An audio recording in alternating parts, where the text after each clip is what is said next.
Riders ready, watch the gate.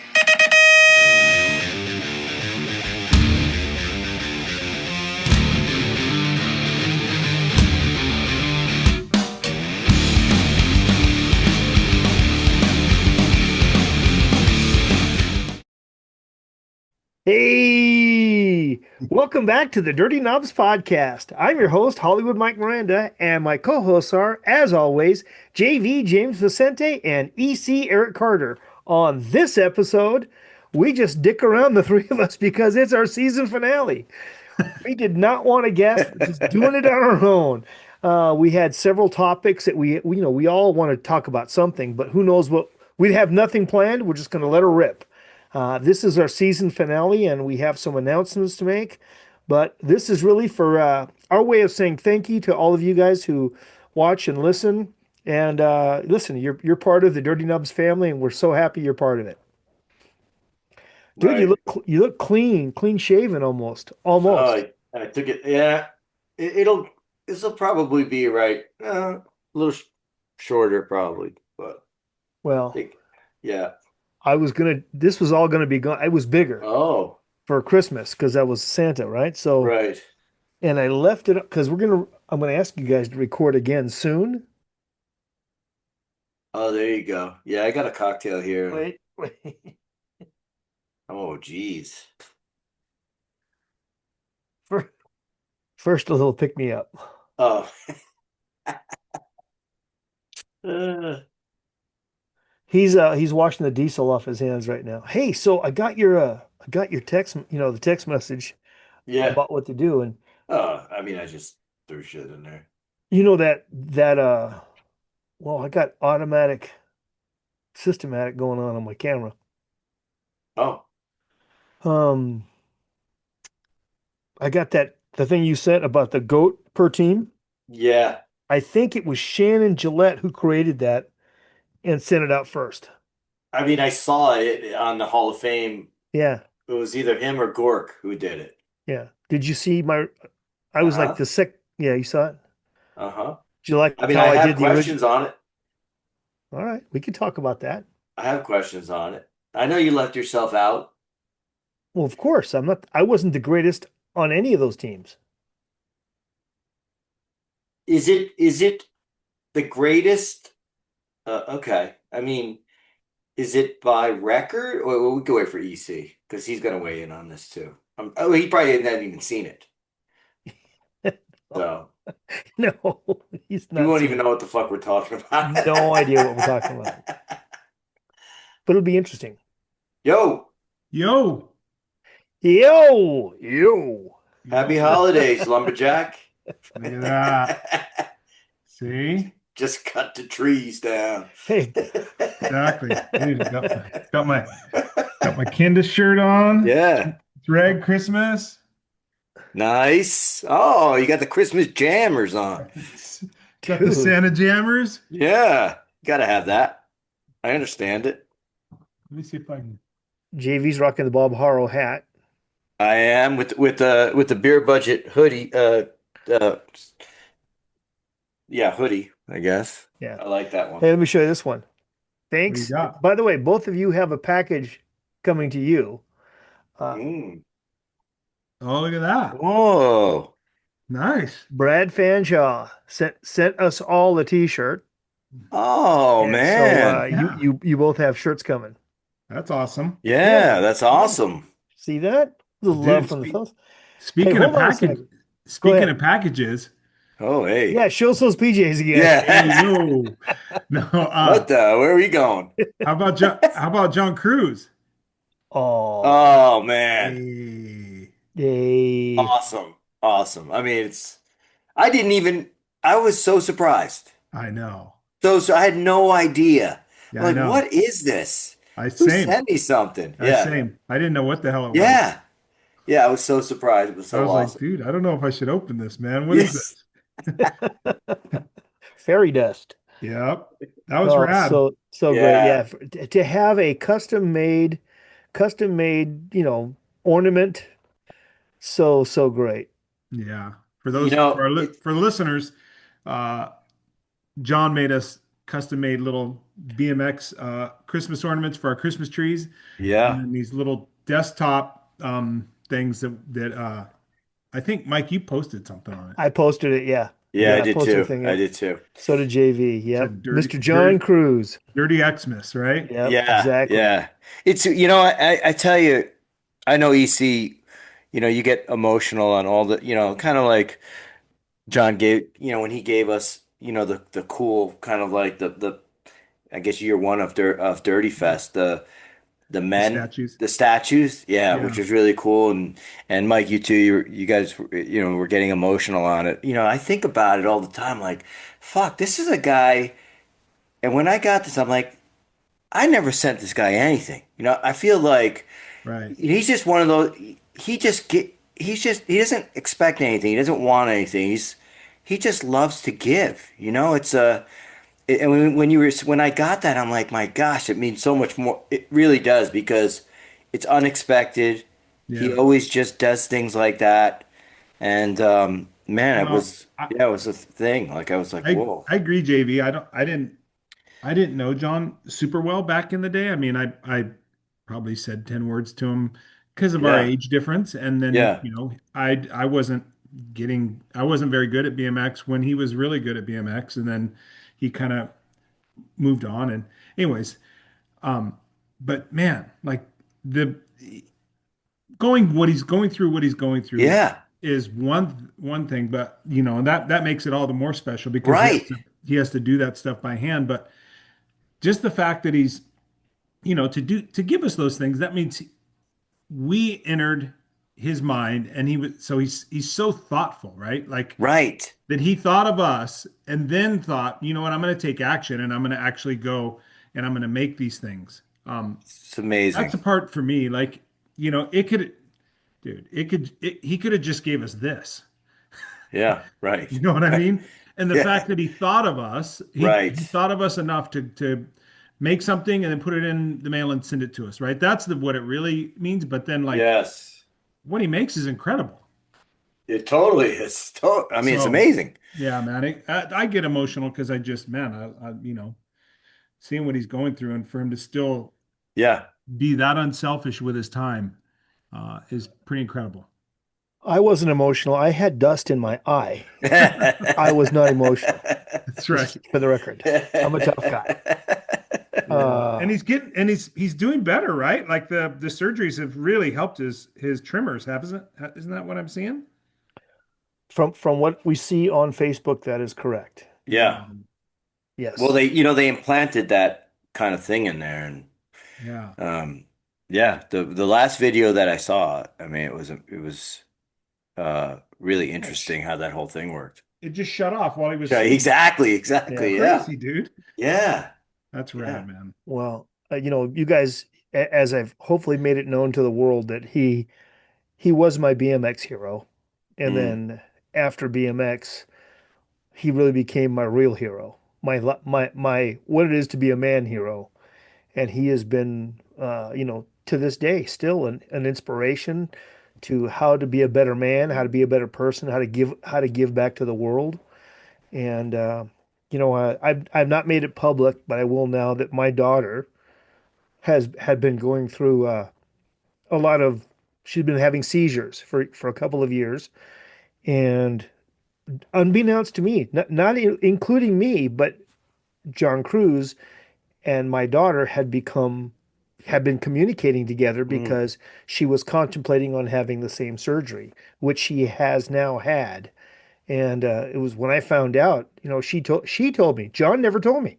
She Yeah. told me that she and John had been communicating about it, and I was like, wow, that's just wow. next level. Yeah. Anyway, it's he is a hero. Thanks for the presents, John, and for thinking of us, as you said. But I'm going to go the next step and say thank you for just being exactly who you are, and the reason why you're still my hero. Mm. And I get dust in my eye again, I think a little bit. I, That's dusty yeah. in here, I think. Yeah, it's also affecting your voice. Yeah. Oh yeah, it's got dust in my throat. Yeah, I could hear that. There's much better. Anyway, hey, hold on one second, fellas. I'm gonna kill two birds with one stone here. Oh, Hey, welcome back to the Dirty Knobs podcast. I'm your host, Hollywood Mike Miranda, and my co-hosts are, as always, JVJames Vicente and EC Eric Carter. On this episode, we just dick around the three of us because it's our season finale. All right. Well, you nailed that. Years of practice. Hey, Yeah, by the way, 4 years of practice. man, it's I, amazing. I'm just now seeing the text that says we're just dicking around. I thought there was going to be a surprise guest. So when you said, hold on, I was like, all right, who's jumping on? No, yeah, it'd be a surprise. I could be lying and someone's going to come in. Yeah. No idea. Oh my gosh. All right. Well, Well, JV, tell him, JV. well, I'm look, I telling mean, you, I think it's open for whatever we want to talk about, which is I always got a kind of topic, a hot kind of gets. topic. Oh, Yeah. you seldom have a topic, I so let's know. let's roll with How about that. Hey, how about? I'm sure you guys saw. Maybe you didn't. I don't know the situation with Joris O'Day and Chase. I know it's been beat to death. You Hollywood, you know nothing about it. Oh yeah. Hollywood's like, I don't even want to talk about it. Yeah, you know what? I just have listened to both episodes from Dale and Rich, They did a good and job. They did a really good job, by the way, on great that. job. Yeah. And I texted them both. First, I texted them separately, then I texted them both on both episodes, and uh, and just told them what I thought, what a great job it was. But no, it's great. But I always say this, and I had this conversation with JV. JV had a great topic to talk about. JV, tell him what you said. I don't want to steal your thunder. I don't know. I don't know what I said. What What do you you mean? texted me was, "Hey, listen, what's wrong with BMX today, and what can we do to fix it?" You know? Yeah, that was one of the things. Yeah, Yeah. exactly, And exactly. That and was I that s- was and I texted him. I texted him back, and I'm going to tell you the same thing right now. You know what? That's we are the vintage BMX guys, and I like sticking to our lane. I think that like JV said, the beer budget BMX guys do a great job.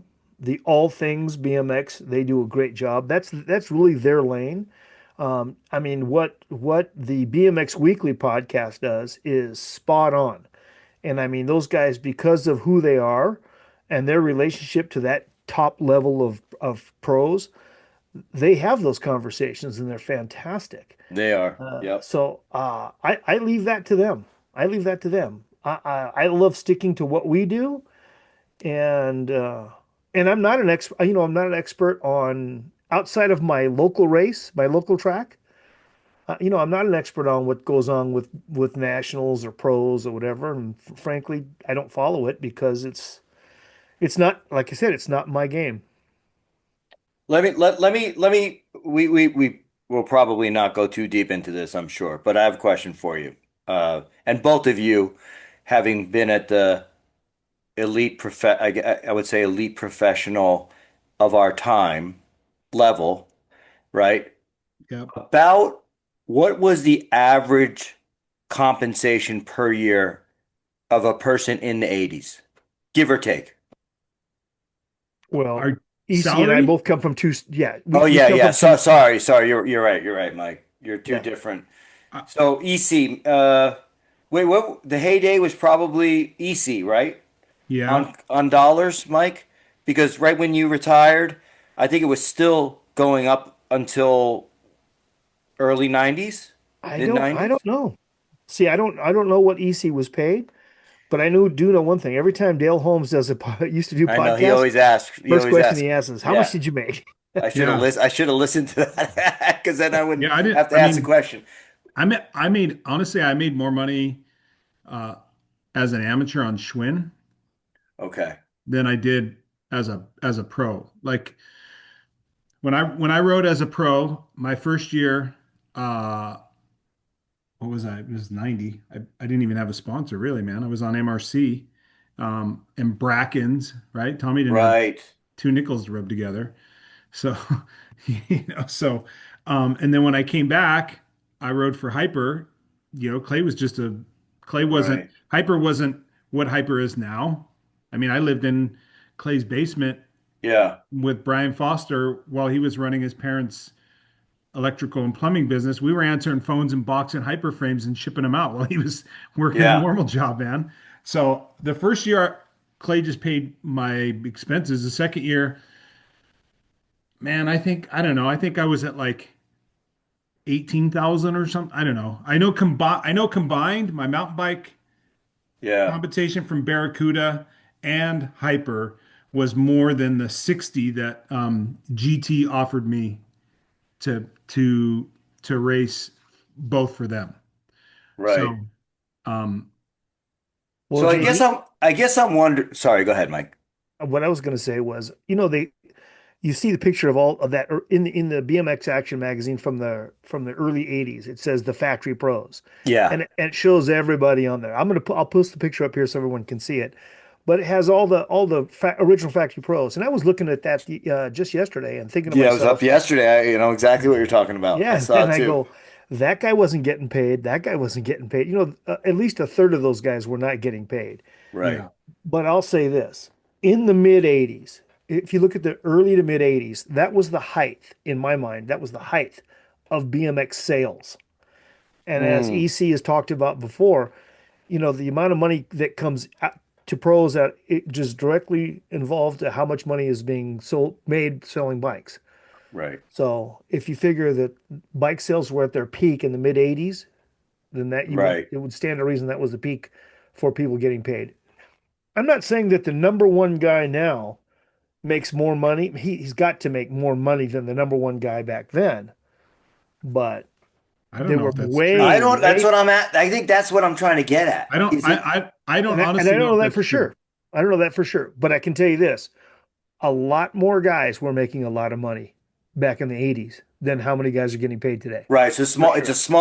it's a small group now versus versus a large set back then, or at least a Yeah. bigger group of people Yeah. Yeah, spreading but I money. don't know. I don't know if that one guy makes as much as say Stu Thompson did with his Huffy contract. Right. I, I would say, yeah, I would say when I was amateur, well, I didn't get any, I just got frames and a very small amount of expenses when I was on free agent. When I was on Hutch, I think I was getting 500 a month I was gonna as say as a you were getting paid as an Yeah. amateur on Hutch. I made yeah, sure of that. yeah, I was getting, and then I had bonuses as well. I actually would have cleaned up on the bonuses if Hutch hadn't have gone tits up, right? Yeah. So, I mean, I think they still owe me like nine thousand, $10,000. So, I mean, that year I would have was what's that? I would have made close to 20 as Well, an amateur, here we go 16 year now. old. Here comes the Ronnie Anderson part of it. When you factor in the interest, how much you No, got coming now? I can't go there, man. I just chalk it up. It's part of it and lessons learned. And then Yeah. CW paid me, I think I was making 300 or 500 a month. Schwinn was a good like that was a You were the only rider. yeah, and I think man, I think I was on like 40 or 50 grand as an Yeah. amateur Yeah, base you plus were the invest. bonuses. You were all the marketing investment. Yeah. That was a whole different level. And then Yeah. I had, like the 09s and the little $100 a month, $50 a month co-sponsors. It all added up. Yeah, Sure sure. did. And Yeah. as a dude, I was still in high school, man. Yeah. So, Right. Right. I would say I probably made more money as an amateur than I did as a pro BMXer from sponsorship. Yeah. I had co-sponsors as a pro as well, but the prize money was good. If you had a Yeah. good, my goal every weekend was to make 2 grand a weekend at a race. And if you had a good weekend where you were finishing top three, you could in the open end class, you could get just under or just over. If you were really killing it, like if you won both days double A, you were going to go Yeah. well. But my goal was, and I was pretty good at averaging 2 grand a weekend um, for every race I went to. So, Yeah. go to 2 races a month, you get four, that's an extra 4 grand. So Yeah. it's not, I mean, dude, I'm not buying, I'm not building an investment portfolio from it or anything like that. But, you You're know, a young guy. You're a young guy. You're making good money. You're living okay. I mean, yeah, I'm that's making they decent object. money, and I'm living at home still, so I'm socking some of that stuff away. But for me, the way I see it though, the most important thing is if your expenses are paid and you're traveling, the education you're getting in dealing with people and seeing other cultures and things like that, Sure. there's not a value on that, right? Like, I mean, it's so, I mean, I'm bummed that my kids, I'm trying to get my kids to figure out how to get that in the system so they can go do Right. what I did, travel for racing. Right. Because man, it's so good to see other people. You meet other people from other countries, and well, like Mike, you could get on a plane to anywhere pretty much and land in any country over in Europe and go, "Hey, I'm here. Can you pick me up at the airport?" And there's a good chance that there's somebody in that country that would zip over to the airport and pick you up. How do you say couch in French? Yeah. You have So, to learn how to say couch in German. If you can say couch, you're in. yeah. You're in. But I consider us lucky Yeah. to be able to have traveled that much and to have made friends globally the way we did, and then to see other cultures. I think there's something to um, being immersed in other people's cultures that makes you appreciate what you have, appreciate other people, and it gives you a better position within humanity. So I look at that as like, wow, man, I was so blessed to have got to do that. I grew as a Yeah. human. No. Worth every penny we got stiffed out of. That's right. Yeah. Yeah. I don't look back at Hutch or at Torker and the money that we didn't get paid. I look at everything we did gain from it, which is the greatest thing. And and to bring it even closer, forget Europe or anywhere in the world, all the cultures we got to be part of here in the United Gosh. States, right? Yeah. I got to be part of the New Jersey scene. God, we, we were involved in That's Florida. true. I mean, Yeah. the Wisconsin, I mean, everywhere we went, we got to be a little bit of all of that. And I mean, the families that we're part of now. I mean, I feel like I have, well, hold on. We have a family in Georgia, Yeah. right? Yeah. For sure. Yep. Yeah, we have families that we're part of all over the United States, all over the world, but Yeah. really Yeah. here in the United States that, you don't have to fly in. You could thumb from city to city and stay anywhere Yeah. you want to. It's just, Yeah. but part of that too is how we also treated people. Yeah. We the value that we gave back to them as being, good guys Yeah. has Yeah. has For paid sure. dividends. Love it. How about all of the local Hall of Fames? How about all the states coming, finally getting it together and getting their Hall of Fames up?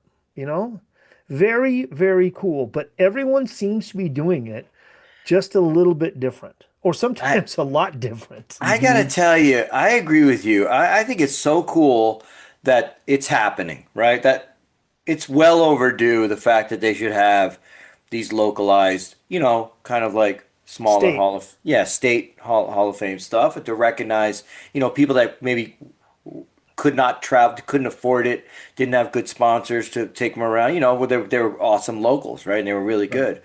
I think it's great that they do that. The part to me is that I wish that it was more standardized. I wish that the way that Ohio, I'm making this up, the way that Ohio does it is the same as Texas, or is the same as, another state, or Jersey, or, Yeah. so that it's like an apples to apples type of thing. Right I think now they should, it's, I think they yeah, should, I agree with you, JV, and I think they should follow the National Hall of Fame template. the way that they do it, so Yeah. that it becomes connected. But I maybe I the think it gives reason it it's not is because it's not connected. I don't I think it gives them more value if they're connected to the National Hall of Fame because they're following the template. And the one thing is you'll hear one Hall of Fame will have a few, and then some Hall of Fames, it's like first year ballot, there's like 40 people. And you're more, like, more, and you're more. like, more. you're like, whoa, dude, like, you know, it should be special, right? That's the thing, right? And like, so that's the only thing for me is like, wow, that's a lot. Like, I understand they're trying to get it established, right? So it's like you have categories, and maybe the first year you put like two or three per category in, and then pare it down, and then it's But special, right? the Like, the the challenge is money, EC. From yeah, my understanding of it, it's if you want to be able to build it, to have people come, you've got to induct a certain amount of people in order to get people that are going, family and right to pay for it because yeah, they're not getting there's not a lot of sponsors I don't think that are giving the money to run no, it. no, So it's a challenge. I mean yeah, Well, it's a real challenge. I agree with you. It's a challenge, but I look at it this way. Is the Hall of Fame, is it an event? Is it an event? Are you looking at is the Hall of Fame an event that you're promoting, or is it the Hall of Fame? right. Right? Or is it So just if your goal is to sell tickets and to have a money making or even break even event, I follow. that's one thing. Then it doesn't have to be the Hall of Fame. Let's just The have the new banquet. yeah, let's have the New Mexico BMX banquet. Right, right, yeah, right, right. But if it's the Hall of Fame, if you're actually creating a credible Hall of Fame, then yeah, you're it's not going to be inducting, 200 people because they can afford a ticket and they'll bring people for tickets. Then that's one thing. right, But in order to have that, it depends on what you're trying to do. If you're trying to host a banquet or if you're trying to host a Hall of Fame. right, There's, Right. some states don't have enough riders that if you did, you got to do them all to fill up Right. a room. But again, if that's your goal is to fill up the room, right? So I don't yeah, know. It's food for thought. There's no wrong way. There's no wrong way.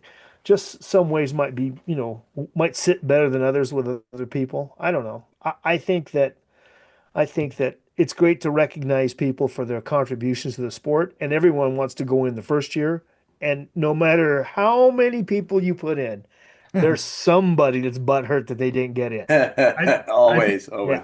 I think it works. I think the state stuff works for certain places. I don't think it can work everywhere. For California, I think it could work for California. Because there was a it's huge. huge, There already is one. yeah, Yeah. There's a Todd Huffman Oh, did the there's a Northern Northern California one. California one, which Right. includes Bakersfield, by the way. Mm. So I think so that's they call NorCal, or on the other side of the grapevine is NorCal. Yeah. I go by where the Dodger hats switch to the Giants hats. That's That's it. the cutoff. That's right. Anyway, yeah, it's just interesting that the different states, and and depending on who you know and what you have going for you depends on how big your thing can be. I Yeah, mean, that's what I mean. Right. Like a Wyoming BMX Hall of Fame, right? should have one, and all three people should be in there, And then what? and that's it. You have one. Yeah, Then right. there is one, and So there's some plaques on the back wall of of the Chamber of Commerce of whatever city in Right. Wyoming there is, or the local Cheyenne, track, or a local track, or at a bike shop, or I don't know right? what. Yeah, Like a local track with a shed, literally yeah, Mm. a shed, yeah. you know. So How it and then was. you have states like Florida or Georgia or Jersey or New York or Ohio, Pennsylvania. There's, Texas, Oh, Arizona. Texas, Oklahoma, those are phenomenal. Yeah, there was a lot of good riders that were coming out of those places, right? And Yeah.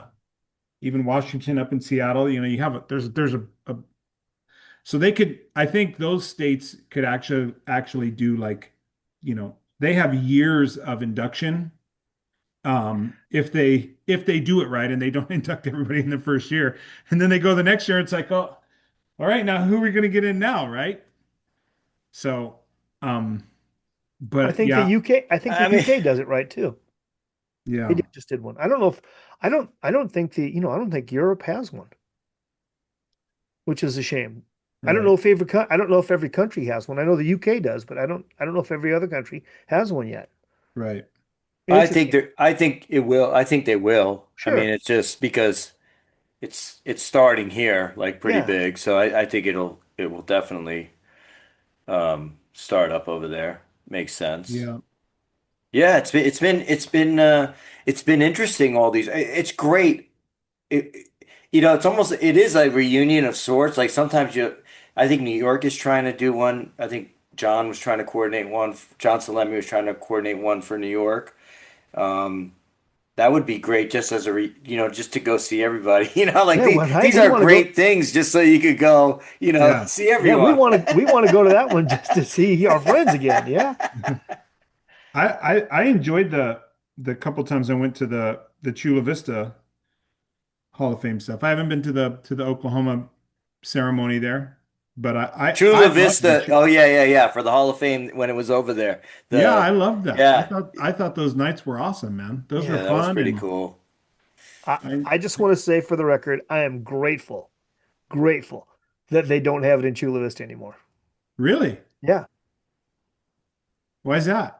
because if it wasn't for them moving into Oklahoma, we wouldn't be doing this podcast right now. Remember, that was the catalyst Oh, for because us doing this. you guys were talking over there Yeah. when when you Yeah, both we were went. talking about it. About hey, listen. No one's want to go to Oklahoma. No one wants to go to Oklahoma. Everyone comes to San Diego for the vacation, so we Yeah. should do something.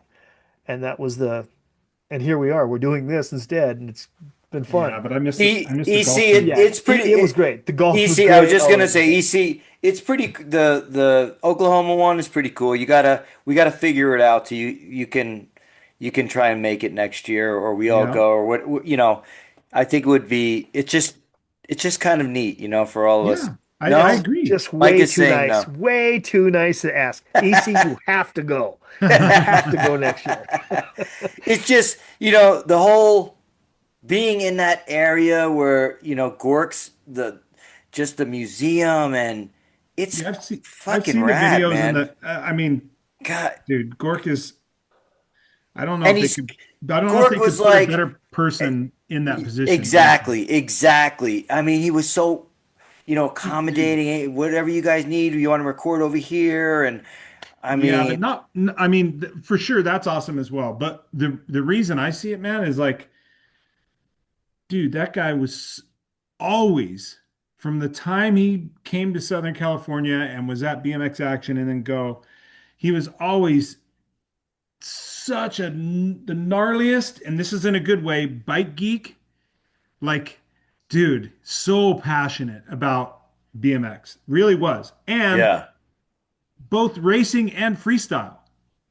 He yeah, loved all of it, dude, yeah, a yeah, lot. Like, I don't know anybody that loved both sides of both, it right? that much. True. That's Honestly. true. That's That's true. true. That's true. And Well, so I think you have to go because Yeah, I'd say next to Dirty Fest, it's the biggest gathering of vintage BMX. Oh, and Frogtown. And Frogtown. and Frogtown. Yeah. Yeah, Biggest true. gathering. I yeah. mean, they're all much smaller than our gig, but it's awesome.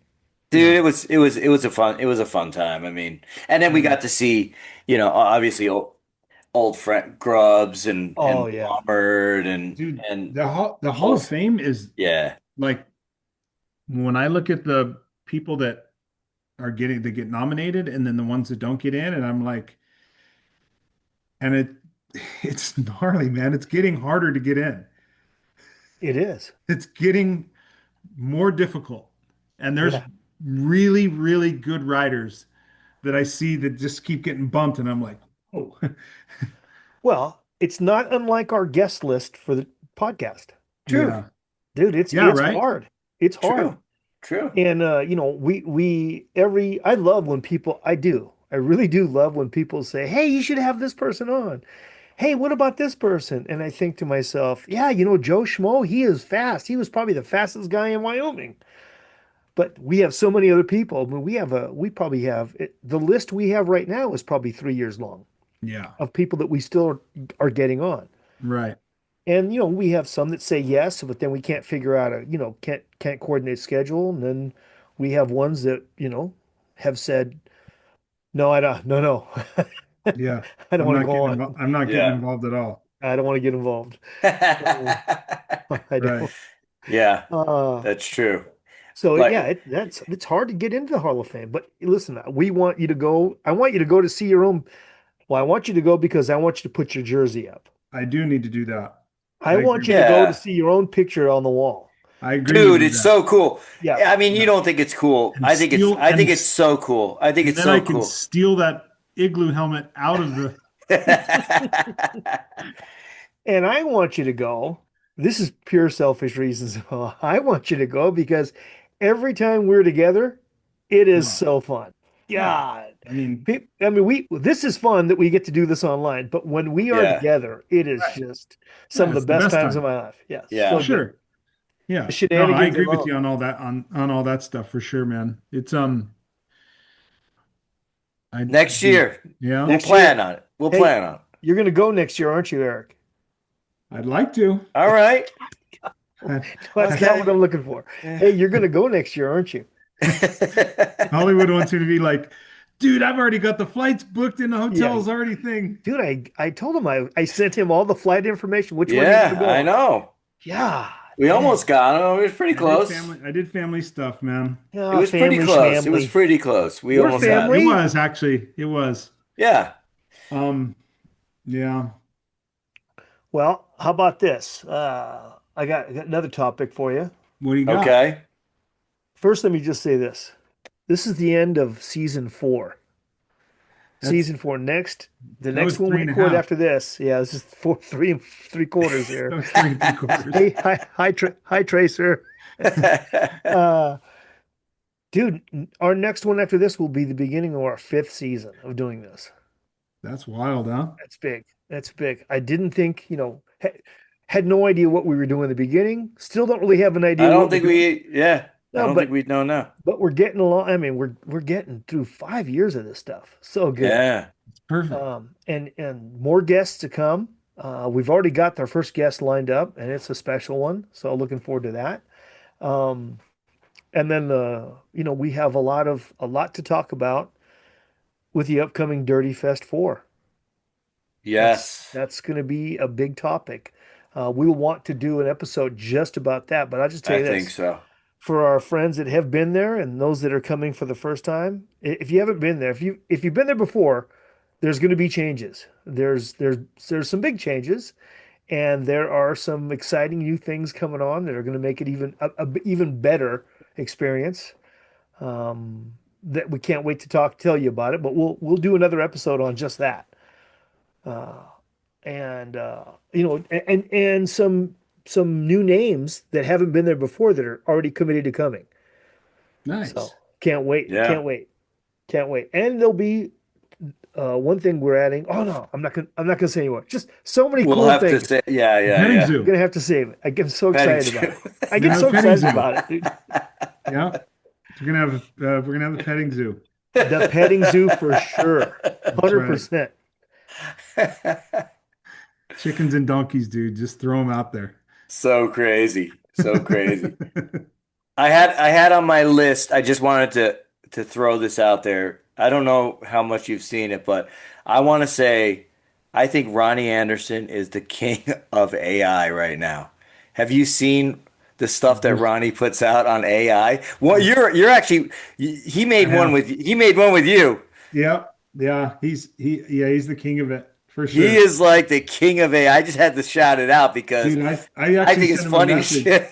I said, dude, how much fun are you having Yeah, with this stuff, man? He goes, too much. It's too good. it's Dude, awesome. it's Anderson intelligence. It's That's right. He loves it, man. He loves it. It's great. I laugh when I watch that shit. I mean, I can see Ronnie just cooking those things up, and then when they render, he's probably just laughing. It's the funniest thing in his mind. He's just cracking up, out loud laughing. I can see it. I can just see him sitting there laughing on his phone, just laughing. I Oh, had sent him a dude. note. I'm like, dude, I laugh so hard when I watch this shit. Yeah, it's amazing. Crazy, Yeah, dude. good for him. And I will that of all the things that if you told me Crazy Ronnie was going to be utilizing computer technology, AI to make videos, Yeah. that would not be something that I would say, oh yeah. No, I would have thought it would have been QuickBooks sending ABA invoices for his winnings. That's Yeah. right. There's his title. Yeah. Hey, We're, oh wait, I'm waiting for him to create some AI videos with with the ABA guys. Oh, he's got the Zoom with the Takeides. I know. I'm Your waiting for him to camera. create some AI ones with Clayton and Bernie. Yeah. Yeah. Ronnie, we owe you some money and it's on its way. The AI that turns the Mustang into the Trans Am. Yeah, Exactly, that dude. would be good. The AI of a Brinks truck driving to his Oh, front door and dropping off a lot of cash. hey, Oh shit. speaking of Ronnie, I have a wild one. I was looking at our guest list and thinking about who, starting to line up for next year. And I thought, maybe there's a time when we revisit some of our original guests. Mm. Or, and here's one I'm going to pitch to you guys. What if we did one of these, but a live event somewhere, made an event out of it, where the three of us are in one place, and then we bring in, three or four guests, some of the people we had on before. What do you guys think of that? Yeah, I mean, I like the live way that those guys do it. Yeah. Yeah. I We'd see have to it every figure once in out a how to while. do that, but No, no. Well, I have it. I have ideas. I have Every once in a ideas. while when those guys are on, I'll be scrolling through and I see that they're on Facebook and I'll jump in and comment and listen to what they're doing and stuff. I Oh, it, he's talking beer budget Beer BMX. Budget is great to listen yeah. live. They got it down. They got live down. Yeah, They're yeah. great at it. I Yeah. like it. I enjoy it. I mean, I don't go actively search it every time it's on, but if I'm scrolling by and it's on and I'm sitting at home and not doing anything, I jump in and um they're funny, dude. Oh, dude, they're Yeah. stoked when you I jump got on much too. love. Oh, I did I show you that? I'm wearing it. Yeah. No, they're funny. They're definitely they well, they're real similar to us, right? Yeah. With their banter and Yeah. their wit. Yeah. They're good dudes. Hmm. Really Oh, good. I love those guys. But I've been up there three or four times already. Because if I'm going to Petaluma, if I'm going to see my in-laws or going to Marin Bikes, Yeah. dude, I time it so I can stop by and see them. And dude, Yeah. I've slept on the recliner. I've slept in the backyard on a hammock. And I've had a great time every time I go over there. It's so That's good. hilarious. Dude, I've slept in the backyard. So good. I rode my bike in the bowling alley. We've had some great times. Oh my Oh gosh. yeah, man, those guys are the best. And then, dude, and I'm going back to Michigan in July to uh to do a vintage show with all things BMX. Whoa. How about that? Nice. Spread the love. Hmm. Hey, you know what? One thing we should do, JV, the next time you're in San Diego Hmm. or anywhere near it, the three of us should jump in with Dale Holmes and Jay Rich. Yeah. We should do Yeah. one with them. Yeah, it'd be fun to do it with those guys. Yeah, that'd be cool. Yeah, I'm down with that. I'm always down with Dale and Jade. I like those guys. Yeah. Yeah. I mean, I do. I listen to a lot of, I listen to a lot of podcasts of different types, and I still really enjoy the BMX ones, Mm. Yeah. even though Yeah. it may not be, of my era now. I do enjoy it very much Yeah. so. Well, yeah, I mean, you can still relate. And the Sure. fact that you're a TO as well, that, you know, you're Yeah. involved, whether you realize it or not, you're involved in modern BMX. You're not at all the nationals doing it, but you're definitely involved. I don't All know. right. You want to tackle the last thing on the list? What do we got? What's the other topic? National BMX Hall of Fame posted 4 days ago. I don't know if it who exactly did it from there, but they Hmm. posted, can you name each BMX team's GOAT, greatest of all time? And they listed 33 teams. Look, 33 is my quick count. Hmm. So it would be the greatest racer for that team. Now And I'll say they left off a few teams. they left off a few teams. Yeah, I mean there was quite a bit here. But I will run the team. You didn't see this, did you, EC? By the way, I saw the post. I didn't zoom in on the. it Yeah, I looked saw like the post, but I didn't see the oh, there you go. yeah, it looked Hold like on. it looked like that. Yeah, Yeah. just so you know. And in Uh-huh. just a few minutes, it looked like that. Ah, okay, because Whoops. Mike filled his in. You did. Yeah. He did. All right. So let's run through it. Let's see if we agree or disagree. Do you want me to tell you my answers and you tell me if Yeah. you? Yeah, Okay. yeah. And then we can start at that. This is going to be easy. Across the top, it Yeah. says DG, FMF, Redline. And I put the same name for all three teams. Yeah, that's I know what you're gonna say, but that's really Stewart. hard. Like, Yeah. The greatest racer on DG was Stewart. The greatest racer on FMF was Stewart. Greatest racer on Redline was Stewart. That was easy. That's yeah. crazy. I'm glad they did that like that because it was cut and paste after that.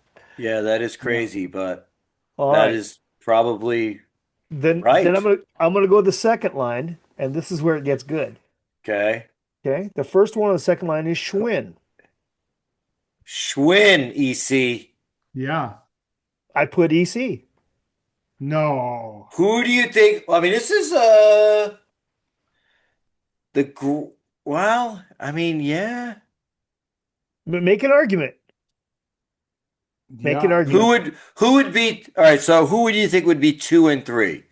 Well, I mean, dude, Mike. Schwinn had, um, I mean, there's a Donnie lot of good. Atherton. I would say Mike Paulson or Donnie Atherton would have been my Yeah. two and three. What about So, Eric Roop? yeah, I was gonna say the Root Oh brothers were on shit! there. I mean, that's hard, dude. Schwinn It's had a easy. what's that? It's easy. It's easy. I said Yeah, EC. yeah. I mean, I don't know, dude. Eric Root.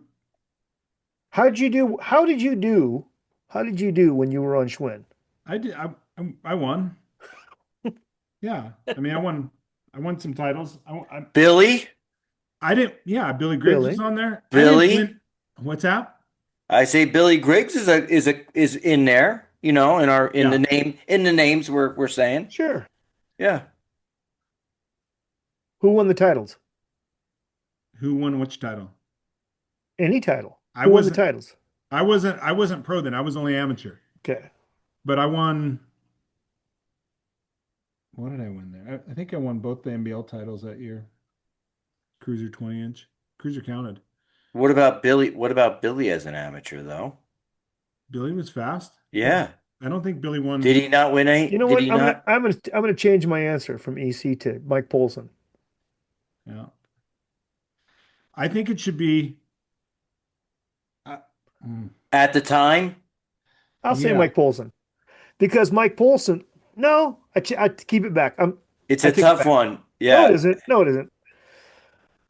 It's of the time, right? It's of Yes. during the time they had the uniform on. Yeah. Yeah, I think it should be like that. Right. Okay, so Polson got Utah number one. Atherton Yeah. got NBA national number one amateur. Yeah, I was gonna say Atherton, honestly. But EC won national number one amateur and national number one cruiser. I'm sticking with my answer. I would probably I would I mean, I don't know. I would probably pick Donnie Atherton because I think I'm looking at it as me younger EC. Donnie Atherton's Was older a than me, pro at the time, right? and he was a Barely. no? But he didn't really. He did better as a pro after he moved off of Schwinn. Oh. he was an awesome amateur as Dominant. He won trophy dashes against the yeah, pros. yeah. So that's why and for me, I was younger, right? So I looked up Oh, I saw him in Yeah. the magazines. Donnie Atherton was and I'll say this too about yeah. You know what? Changed my answer again. It's Atherton. yeah. Do you know why? Because when he got national number one amateur, it wasn't age class. It was everybody, and it was oof. It All was right. like ABA does it. Yep. Next Yeah. one, SE SE. Racing. SE Racing. I Yeah. put PK, Yeah. world champion. I mean, You that's could tough, argue dude. You could. That's tough. Chris It's a Sanchez. tough one. No, not Chris Sanchez. I You love could, Chris Sanchez, but no. I love Chris Sanchez, but no. Okay. I mean, Stewart's in there too, right? Yeah. Stu Yeah, was of course you could. Stu Of was course you could. I put insane on PK. SE. If I could just put Stu on all of these. Stu was amazing on Jesus. SE. Yes. He was number one. He was number one on SE. Yeah. I think the next one was the easiest one for me to pick of them all. Skyway is the Skyway. next one. Do you know who I EC? picked? EC. Do you have any I idea know who you. I picked? I know who you picked. Yeah. Sherry Elliott. Absolutely Sherry Elliott. Yeah. If there was a Sherry Elliott fan club, I would be vice president. Yeah. No, But she, I think, I mean, but I dude, think it's. I think Sherry. I mean, I get the Richie piece in there, right? I mean, yeah. John Cruz, John. Yeah. Andy Patterson, Yeah. There were some fast ones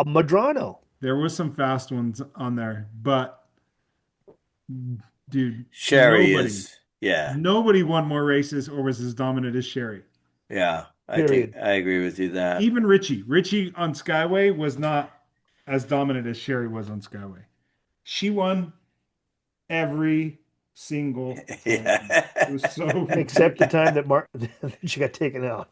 yeah, the time Mark Perez took her out, but she was That on Mark Boss Perez then. took her out. I don't think she was on Skyway then. She was on Boss. All right. Next one All is right. Mongoose. Mongoose. Yeah, that's tough. I said Stu.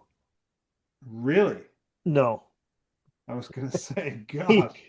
but he was winning races for SE riding a mongoose. I would say, man, that's really, really tough. Like, I mean, you can go back to old Mongoose, where like PK was on Mongoose, Greg Hill was on Mongoose, but modern Mongoose had Shelby James and Eric Group, Yeah. and Eric Group won titles as a I pro mean, Eric's got to be. on Mongoose. I put Roop. Yeah. He won titles as a pro on Mongoose. Okay, Would have to be. Here's the one I'm anxious to talk about. I said Diamond. greatest of all time on Diamondback.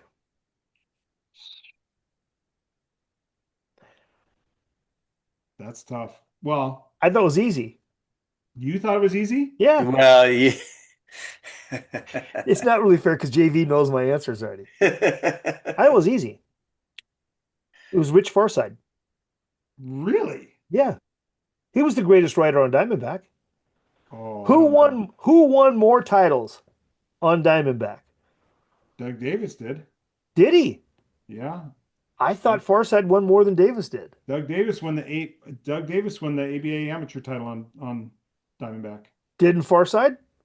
He never won the ABA overall Well, title. see, I stand corrected. And Doug Davis. and Brent Romero, but Brent Romero was on, I think Huffy. was on Huffy when he won the title. Yeah. But you could argue that Brent Romero was, that guy hardly ever lost as well. Right. But That's true. From I a changed winning it to standpoint, I changed my answer. Doug Davis. yeah, Doug won more than Everybody. Eddie and Harry. Yeah. Is Doug Davis. so is the If you asked Eddie, Eddie will tell you that he thinks Doug Davis is the fastest amateur ever. Of all the amateurs, that's who Eddie thinks is the most dominant amateur ever. But Eddie thinks that if you didn't ride for Diamondback, you're nothing. Yeah. He's 100% Diamondback. He Let me tell you. is. And Doug was a dominant guy for sure. But For yeah, sure. Yeah. I changed my answer to Doug Davis. yeah. I mean, that's a tough team, right? I mean, there are so many in there, I think. But the Yeah. greatest of all time on the Greatest. team. Yeah. He was probably the most. Yeah, Doug Davis. All right. This is easy. This one was super easy. Power Light. Mm. Yeah, I mean, I'm trying to think of way back Power Light. I know the obvious, Yeah, but it's I'm the. trying to think of Wait, is it the? What was the kid that used to go racing with? EC. He rode for Powerlight. that I used to go race with. Yeah, I Faye. start, huh? Was it Faye? Yeah, Brent Fay. Brent Fay. Brent Billy Fay and is who Brent I Fay. put Brent Fay. No, he didn't. Those guys, they got me started in BMX. Yeah, I know that. Yeah. Yeah. Um, I mean, you could say Tim Lilthorpe. no. No, it's Tommy Lee Brackens by far. Tommy, right? Yeah, Yeah, I mean, yeah, Tommy Lee Brackens by far. I Okay, can't this think of any, any other pros? no, or No, even, I mean, I can think of a few amateurs, but like, but they're all orange locals. I don't know, man. Like, we're thinking about, you got to think of it another way though, right? Because we're thinking about old power light. Think I'm about looking at I'm looking at a thread here too, just so think you know. think about the Big E Danny power Nelson. light. The Big E Danny power light Nelson. years had Mario Soto, Yeah, That Donnie Mario Robinson, Soto's name is in the thread. yeah. I don't know Donnie who. Robinson. Yeah, I think Donnie Robinson is the greatest track operator of all time. See, because I was out of it. I wasn't even following BMX after that. You're right. Soto. Mine's totally based on the 80s. Yeah, I mean, it's unfortunate. It would have to be Tommy Brackens because as a pro, he won a lot of races as a pro. I love how the camera zooms in when he, It totally zooms in when he has a drink. um, I think, but I mean, it was, man, the fact that Mario passed away so young, right? He I did. mean, huh? He did. He passed. Yeah, he passed. He was only a pro for a couple of months, man. Oh, what happened? He went home and I think he lived in Brazil and he was in a motorcycle accident. He crashed, Whoa, Oh, jeez. his head on the ground. Dude, if you watch old videos of Mario Soto, he was going to change the game. Hmm. Dude, he was so gnarly. He was so good, like really, really, really good. He was gonna he he would have been a predominant pro. He would have won a lot of pro races and a few titles. huh. Yeah, but he didn't race long enough. Hmm. So Tommy Lee. Yeah, All right. so just so you know, the comments, Tommy, Donnie Robinson, and it looks like Mario were the top top ones that people were thinking. Yeah, you'd have Sorry, Tim Lilthorpe. I had your back. to. I'm a Tim fan, Mark of Darcy. course. How about the next team is Webco? Webco, I bet you a lot of people another couldn't even come Stewart, up right? with a name. Dude, I can't even. I honestly don't know. Webco was before my time Yep. and after my time because there was a Webco over in Europe. Oh, I didn't know that. Yeah. I mean, if I'm gonna guess a name, I'm gonna go Stu. Yeah, I put Stu. I know Stewart rode for him, so I put him. Any team Stu rode for, I Yeah, just put his name down. I If don't I know didn't who else was know, on Webco. if I didn't know what team, Thruster, Stu. Just put him on any name on there. Just put Stu on there. It's my go-to. He's my goat, Somebody right? somebody wrote Joe Dean Jock. Brian Gass did. I don't know who that is. Joe Dean Jock from I think Webco. no idea. Yeah. You All have right, here's a tough one. I thought the next one was tough.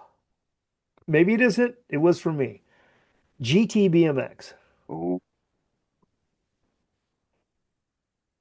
I let me tell you, I put my answer in, I took it out. I put it in, I took it out.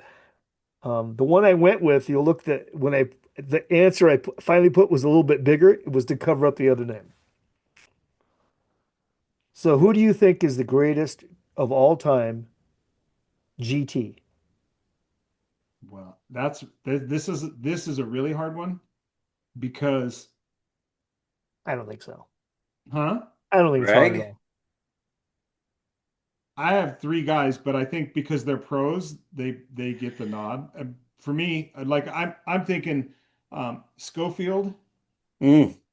um, Good answer. Greg Hill and Gary Ellis. Those are the three that I'm considering. Mm, But I mean, dude, it's Ellis. As yeah. a pro at Wilson. So there's Dude. there's four names I could have went with. It could have been Schofield because dude, he just dominated. Yeah. Yeah. He crushed. But everybody on that team dominated when they were on Right. that team, right? Right. They were just dominant team all the time. Greg Hill was the pro that put him on the map. That was He the was. pro that put them on the map. Yeah. Dude, do you remember 81, 82 Greg Hill was Unstoppable. dude, Just dominant. Yeah. he was And lights out, bro. and when he won, he would win by half a straightaway down the last straightaway. It's just so Yeah, strong. he was Yeah. that talk about hungry, man. Yeah. That was a I think it changed the sport. I think the way he won and the way he was racing and how motivated and hungry he was, Yeah. it wasn't the sport didn't I don't know, man. Like I Yep. think it was the perfect storm, right? There was bike sales were going through the roof. The sport was growing. He was dominant. He was And winning. He was GT was growing, and they were GT. they were spending money advertising him. He was, so but then there's Gary Ellis, who just dominated, he was the guy. He He was GT. and he won. Yeah. What did Everything he all win? the time. Four ABA. I think he won four ABA titles and a couple of world championships. Dude, put Mr. Third Main. Oh, from lane 8. It doesn't matter. From the snack bar. I know. He's going to win the third moto. He's going to So win the third main ridiculous. every time. Does not matter. He's amazing. He Amazing. really was. Yes. That would be a good stat. Gork, that's a stat for you. Who won the most third mains? Yeah. Mm, But that's I- not my answer. It's not your answer. No, it's not. Bill Nelson is the greatest of all time on GT. Bill Nelson, that team manager, was phenomenal. I love it. I wouldn't be GT BMX. So on Robinson, I put Mhm. Hill. Really? Yeah. Greatest of all time on Robinson? Greg Hill. Who would He you won have said? titles that year. Who would you have said, EC? I don't know. Would be in the mix for me on that. Charles in the in the Bobby Woods 90s. won Bobby I Woods didn't was know he world rode for champion. Robinson. In the 90s. Yeah, Charles. I was see. on I thought he rode for Powerlight. No, he did for like a year or two, and then he was on Robinson. They had the Amtrak Signature Series. I didn't know that. Yeah, but See, I would have put him for Powerlight. Bobby Woods was pro world champion on Robinson. He was. That No, He wasn't. he wasn't. He won the amateur. He won the amateur. He was an amateur when he won that. He beat the Oh. pros. Um, well, but that yeah, might be because Greg won this titles as a pro on Robinson. Yeah. Greg, He won the Greg. NBL pro title. I know that. Yep. That's right. Sad Greg yeah. So you're saying LSGT, Hill Greg Robinson. on Robinson? Hmm. God, dude, it's tough. I mean, that would be tough to like. Yeah. Yeah. But you can't deny Ellis, You can't. dude. No. Yeah. He is. I mean, what do they call that? A franchise. He's the franchise player. Dude, Right. All And right. he was on there for a long time. He still is. Yeah, yeah. I mean, Dude, I wouldn't want to get in the third main with him now. yeah. I mean, that's the thing, Greg. I don't know Greg did what 2 years on GT? I think more. I think 3. More, I think. No, because he switched to GHP. Yeah, in 83. Oh, that's right. That's right. But I don't know if he was on I know he was 81, 82, but I don't know if he was 1980. I think he might have been Redline then, right? Do you notice I turned the zoom off? Yeah. Yeah. I don't want to bring attention to my drinking. It really focuses. Hades. All right, Wow, yeah. the next one was tough for you guys. Will be tough for you guys. Gary Littlejohn. Yeah, I don't know anybody. Nah. I But I'm looking at the thread though. I put Dwight Lowell. Do you remember him, Remember EC? him? Yeah, Yeah. he's a cruiser guy. Cruiser guy, yeah. I Yep. couldn't think of anyone else that raced for He was a jumper. great jumper. Yep. I remember that guy. So stylish and a great Yep. jumper and a cool ass guy. Yeah. I remember seeing him, I believe remember that big pit jump, that like Irvine? yeah. Yeah. Me at first, that's what I thought of too. I Great Um, guy. remember standing there on that jump and watching him, dude, he would fly so high out of that thing. I have to say too, and one of the prettiest girlfriends in BMX. ooh, And so wow. did Donnie Atherton. Donnie Atherton, I can see that. I can see both of Donnie. those guys had Yeah. very beautiful girlfriends. Actually, they both of those girls look similar as well. Oh, that's crazy. Gary Hold Little. on. There's a Gary Little. Brian Gass wrote Billy Wooda. I didn't know who Billy Wood. I know I don't of know him. either. I know of Yeah. him, but I didn't know. Never saw him race that I remember. Yeah. Okay, Jag. Ooh. I have my answer, but there could be another one. Uh, I put the Panther, Anthony Sewell. Sewell. yeah. Yeah. Yeah, but you could say you could also the argument could be made for Jason Jensen, Ooh. I wouldn't say that because he sucked on Jag. Paul Gosrow. I'm sorry. That was yeah, you could say that. That Yeah. was bad to say about Jason. Jason was so dominant when On he was Torker. on Torker, and then when Yeah, he went to Jag, they gave him a shit box. yeah. Bike was heavy, and he just couldn't make that thing go. Not to mention those shoes. Good God. Yeah, yeah. Sewell. Uh, Greg Grubbs. Oh yeah. That's right. He was on that. Sewell. Gossarow or Sewell, I think, right? It's Sewell for sure, dude. Richie Zagars. Yeah. Charlie Williams was on there too, wasn't he? Charlie Williams. Yeah. Philip Maxwell. Yeah, that's My right. man. I think did no Pistol wasn't on Jag. He was on Mini Um, Ondas. he was on Mini Hondas, huh? That's right. And they rode Jags. See Isn't that? that right? Yep. Mini All Hondas? right. How about this? Panda. Oh, whoa. I Again, for sure I got it. You do. Yeah. What do you got? Frank Post. Post. yeah, That's the majority of has to be. the people that commented is post. Yeah. Yeah, I mean, dude, he was a good racer. Yeah. I think everybody said He Frank was Post, actually. Frank Post was crafty, bro. Crafty. He, he was him and Crazy Ronnie because they're both crafty. Dude, they would zing each other all the time. Dude, you would pray. Yeah, I raced UBR just so hoping that they would be in the same moto Yeah. to watch them race against each other. Oh, it's gnarly. Yeah, those guys were good. Really All good. right. Next one is Cook Brothers. I think everybody has the same answer, but I'll challenge it. I believe the same answer is Dennis Dane. Is that who you're thinking? Is the Yeah, same yeah, answer? but I'm going to argue just as Billy McIntyre. He actually, I don't know if he actually rode for him. I know he worked there, but that dude, like Dwight Lowell, phenomenal jumper, just rad, Mm. crazy rad rider, and he Wasn't and he mostly rode a monoshock. there were two other guys that were on Cook Brothers that were McDougal. Kelly yeah, Kelly McDougal, there was actually Kelly McDougal was pretty fast. yeah, dominant Yeah. on He was Torker, big.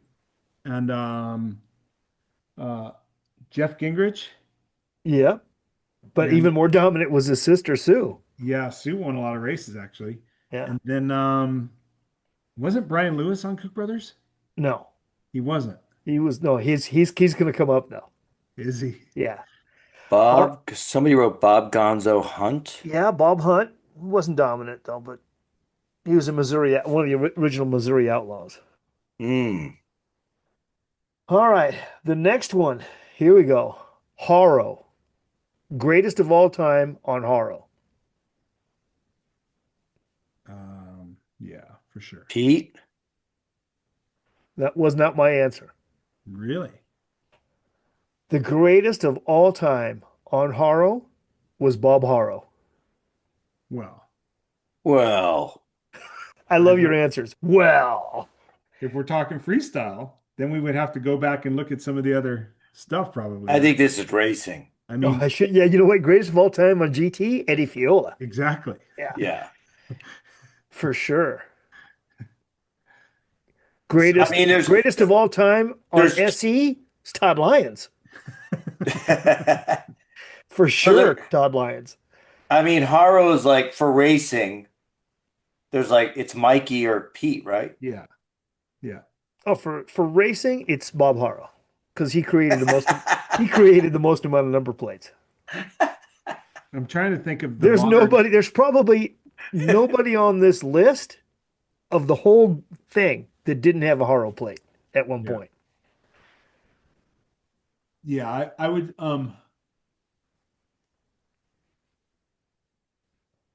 Yeah, it would have to be. I don't know, man. What Mikey did was pretty. Mikey. I mean, my God. I mean, he won the amateur title and then won the pro title the next year. Oh, I thought he won the pro title on Huffy.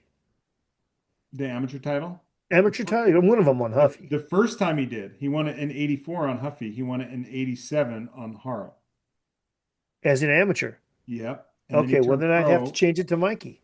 and then he turned pro and won it in '88. Yep, I have to But change it those to. guys, there's controversy with Mikey and Charles's pro titles because they carried A pro points into Double A. What? Yeah, some of their A pro points carried over into Double A. I didn't know that was possible. Yeah, I don't know. I don't know, I should have been ABA number one pro then. but All those B pro races I won.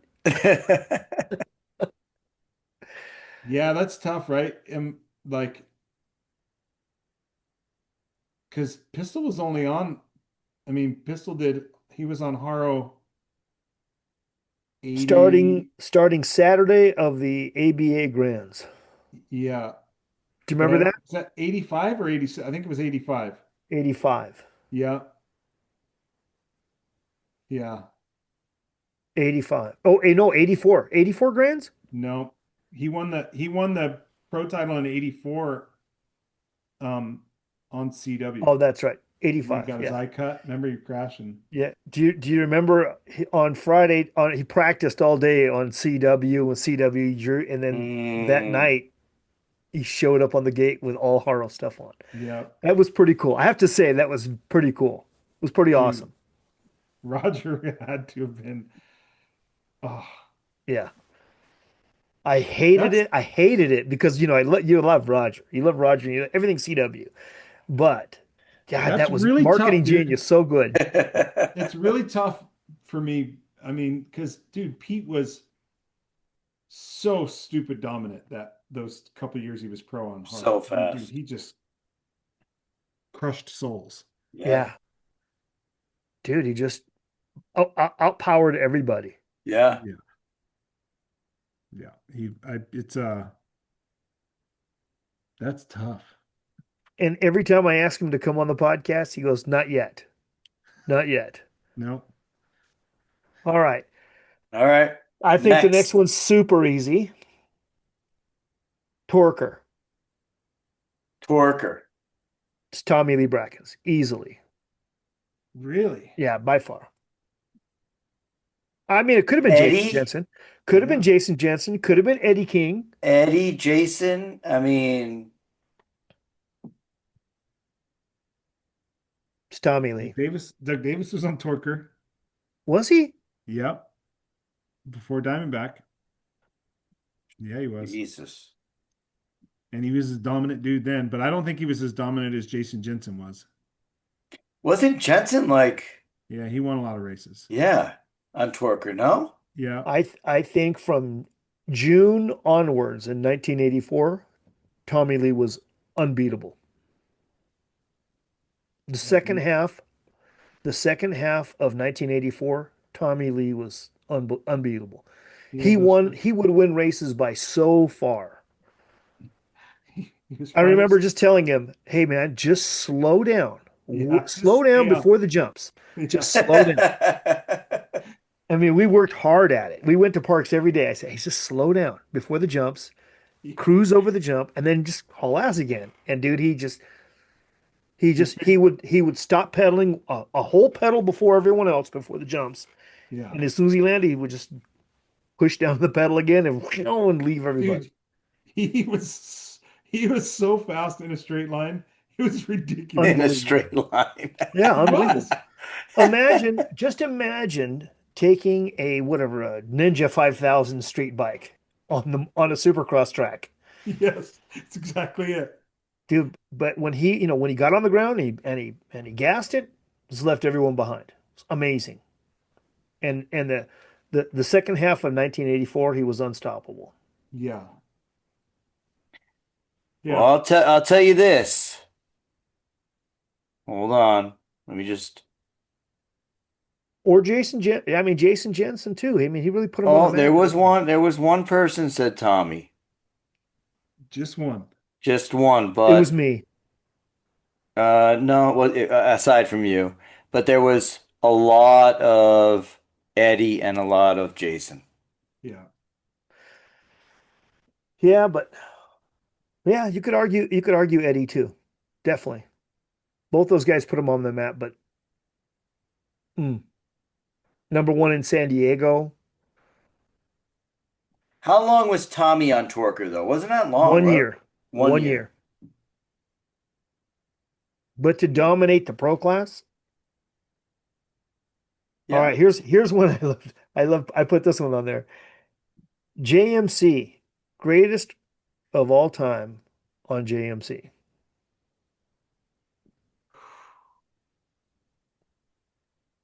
I put Jason Wharton. Oh, Got him their first number one rider plate. First number Yeah. one amp. He got their first title. I want to say Daryl, but I don't know if that's too obvious. I think most people would say Daryl. Yeah. Somebody put Harry. Yeah. I could see people I could saying see Harry too. Yeah. Yeah. that. Although I don't remember him winning anything. He didn't even win the fight with his teammate Kim Jarbo. Yeah. He lost that fist fight. Yeah, I don't remember. I know Harry was stylish, but I don't remember him winning races when he was on JMC. No, but he got him the cover of the magazine. He did. He was stylish. He was stylish. Great rider, but Um, that's why I'm sticking with Jason Wharton. Although I think Daryl Young was the greatest rider on the team. Still my most favorite rider to watch. yeah. To this Yeah. day, my Yeah. favorite rider to watch ride. Somebody wrote Tim Judge. He wasn't on JMC. Uh, Yeah, well. Tim Judge was- Somebody has been drinking Tecatis Yeah. in the 30 pack, by the way. Jason Yeah. Wharton, Daryl Young and Jason Wharton, somebody said. Yeah, Jason Wharton's my Yeah, my it would have answer. to be one of those two guys. Yeah. All right, here's mine. Here's the next one. I love this one. Ooh. Oh, what? No, just going through it. Oh, Go ahead. Patterson. Dude, that's a This is tough a one to tough one. answer. This is a tough one. My answer was easy, but it is a tough one. Yeah, dude, I'm gonna go with Richie.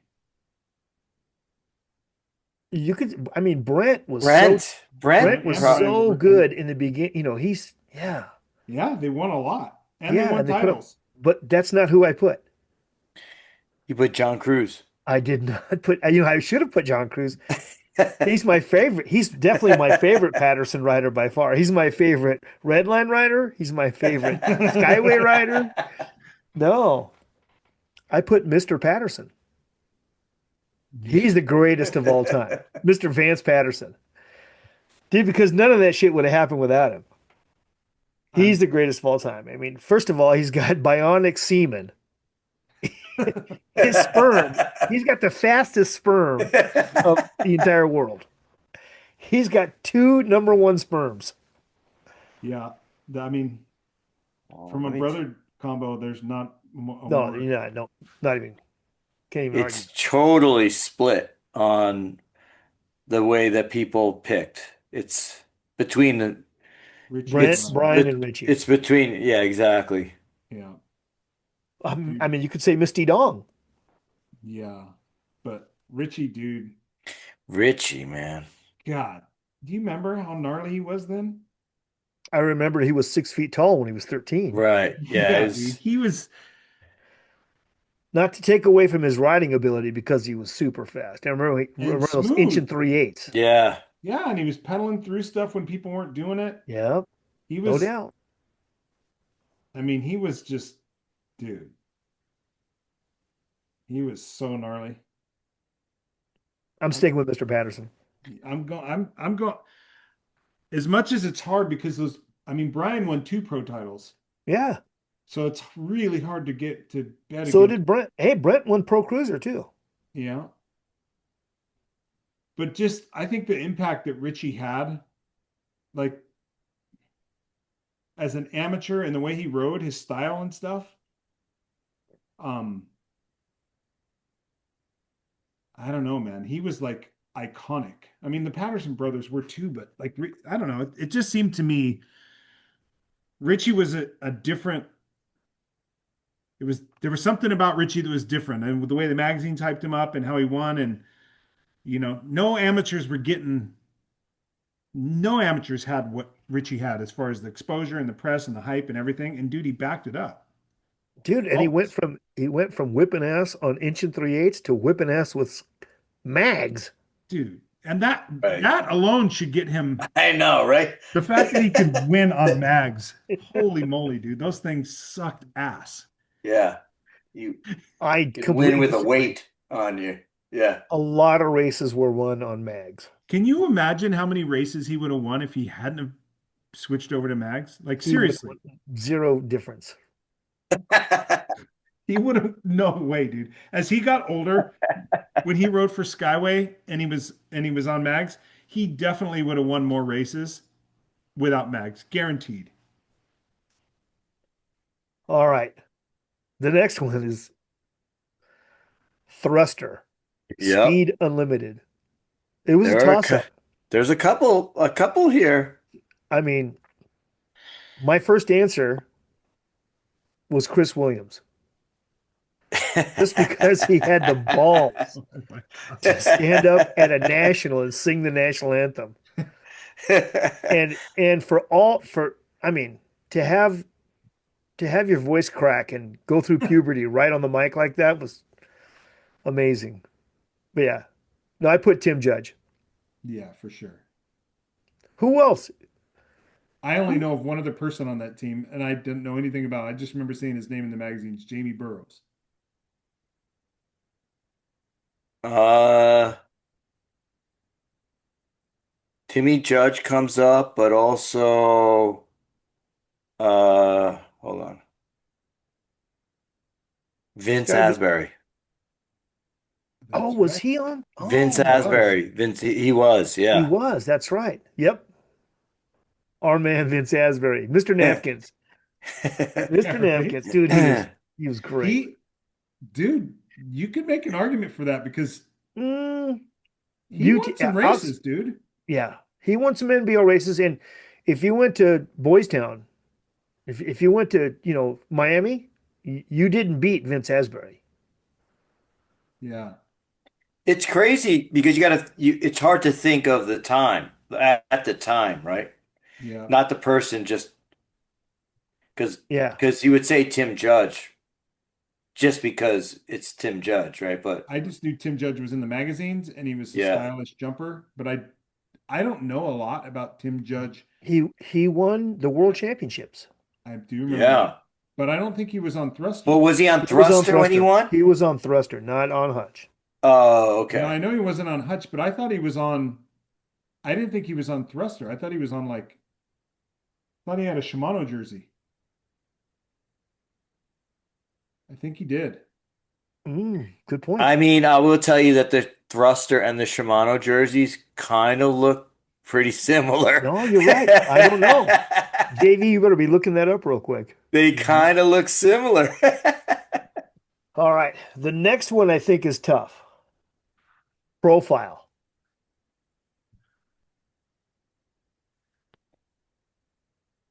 Oh man, I think that's tough. there's three to choose from. Eric. Roop is one. Yeah. EC, Yeah. Um, I mean, yeah. who would you say? Who would you argue against that? Shelby James. Yep. See, that's two. That's Yeah. true. And who else was on that team? Judd Zagers was on Ciencio. there. Judd. Judd Ciencio. Judd was on there. Judd was Forever. hot. Huh? Forever. For long, forever. Yeah. Zagers was on there. Richie Zagos Yeah, was on he there. was.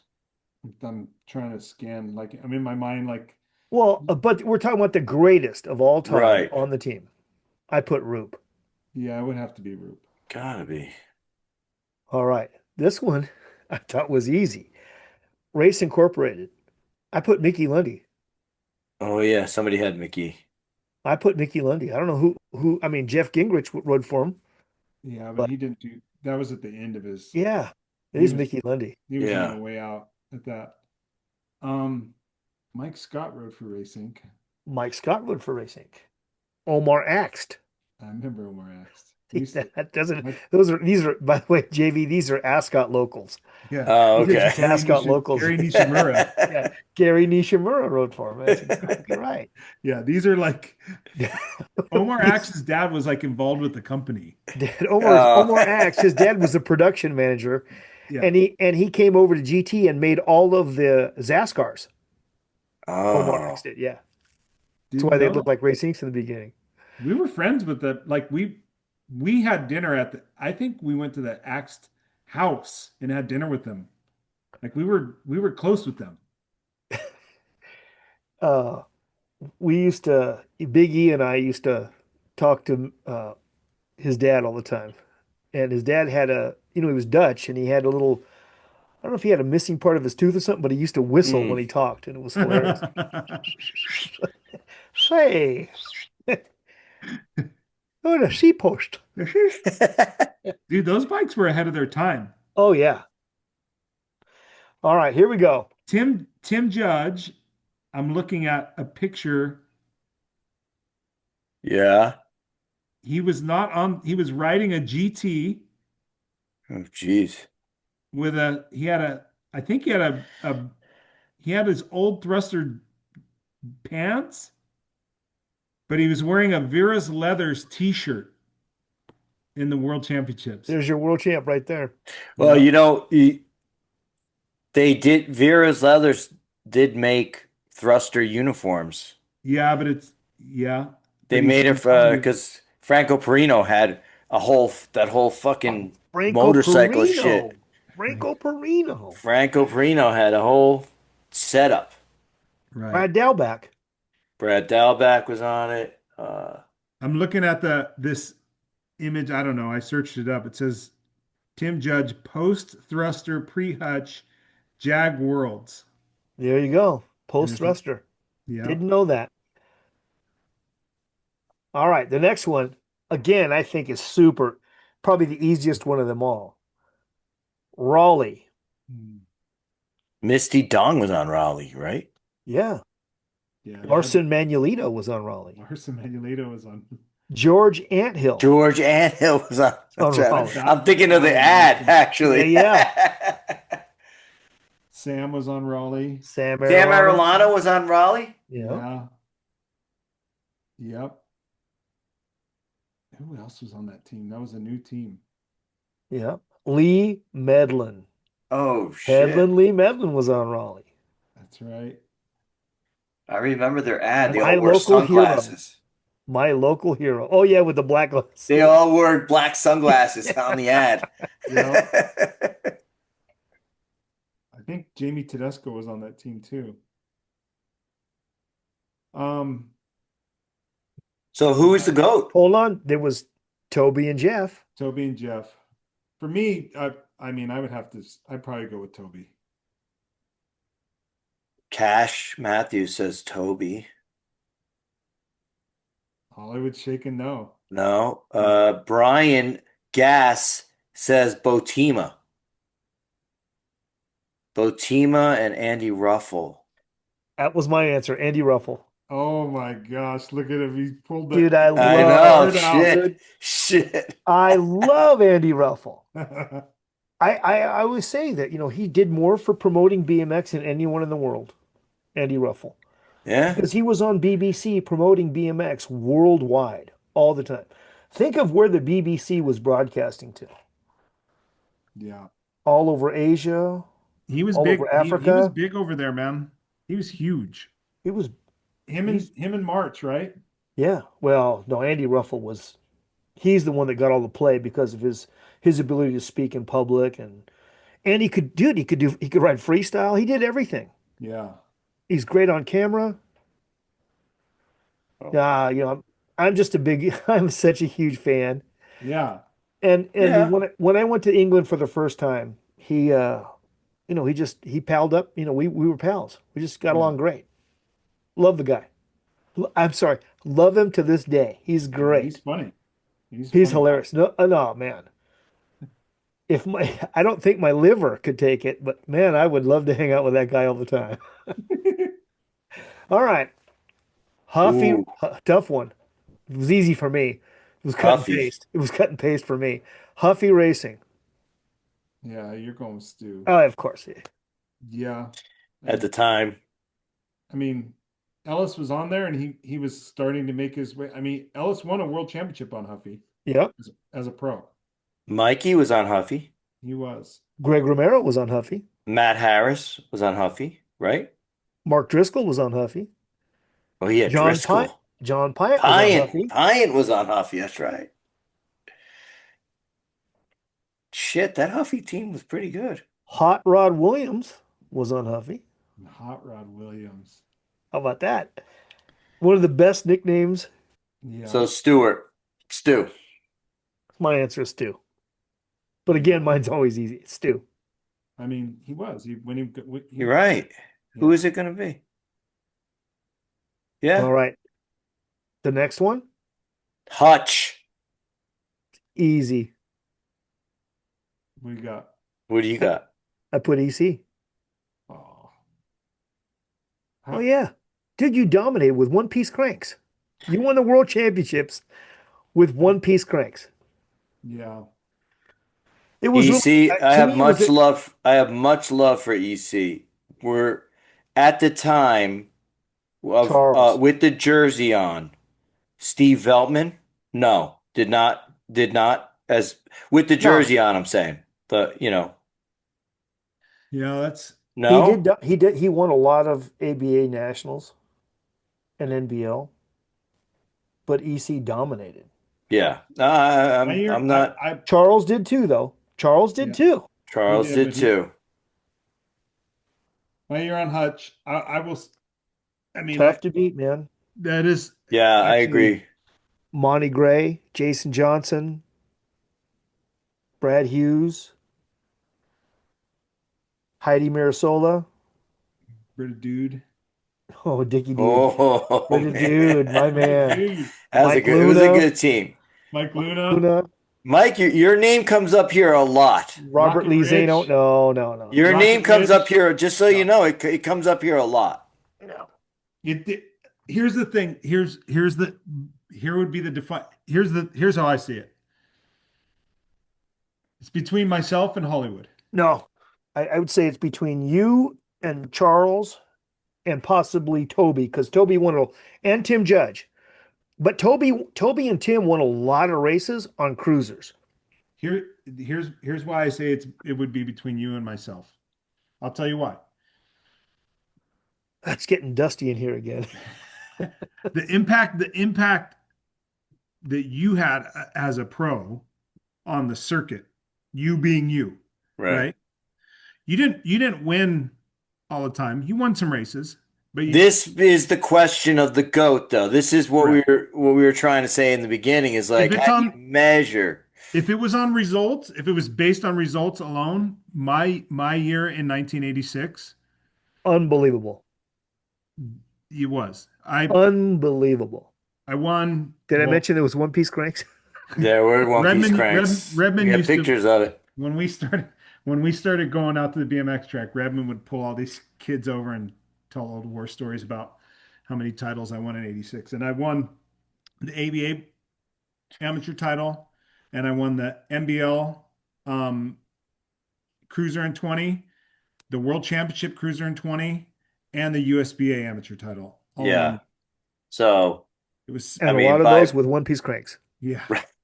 So from awards it was perspective, all From of the dominating, just dominating. yeah, all of the titles I chased that year, yeah, I achieved all in 1 year. Yeah, like I said, makes to me, sense. it was an easy answer. From It a makes results sense. base. But I don't think that my year as an amateur on Hutch for 1 year had the impact that Mike had as a pro at the races, interacting with people. Of course, Right. No, of I'd say course. Toby. In that case, I'd say Toby Henderson. No way, dude. No. Okay, how about VDC? I think this is an easy one. Look how fast you go. But wait, let me just say, I know we agree on Eric, but there were Okay. two other names that came up on Hutch. Toby and Farside, Judge. Farside, and Judge Yeah. Yeah. were I the said other Toby- two that I would have that said actually, Toby and Judge yeah, in that order. I would actually, if it's results, it's if it's results, it's EC and then it's Charles. And then it- Charles was Yeah. Yeah, was and super dominant. True. True. Yes, again, and in the way he won, just crushed people. Yeah. Charles won. Charles was world. I believe He won Charles everything was- too. Huh? It was crazy. He didn't race Yeah. cruiser. Yeah. I don't know if he raced cruiser in. I don't think he raced cruiser over in England. But he won world championships there, and Yeah. then I think he was NBL 20-inch title winner as well that Yeah. year. He was. Yeah. You guys were fun. I mean, and you brought everyone else up along with you guys. I mean, the pressure to perform, Yeah. self-applied to everybody on the team. I mean, poor Lee Zanow. Yeah, dude, he had to race Schofield and Yeah. and, Yeah, and but he he was he fast. wanted to win so bad. Oh, and Robert was really fast. Yeah, But he just ran up against generational talent that was insane. right. And he felt the pressure. Yeah. I mean, Mike Luna did too, but Mike Luna was 30 years old when he was 11. Dude. He was actually a really crafty racer. Yeah. I mean, How'd you that do? was- Oh, that fucking guy cut me off. It's like, dude, you're 11. He literally, and he smelled like he was 30 when he was 11. We had such an awesome team. Anyway, That was actually a really, really good team. thank you Yeah. very much. We Thank won you a very lot much. of races. Yeah. We just fed off of each other and just, oh man, like you said, there was a lot of pressure, self-induced pressure, But like, in the pits was great. yeah. The And we pits would was just come back to the pits after winning a main and be like hyping the next dude up. Yeah. You got this, man. You're going to get him. And totally. It was rad. Okay, VDC.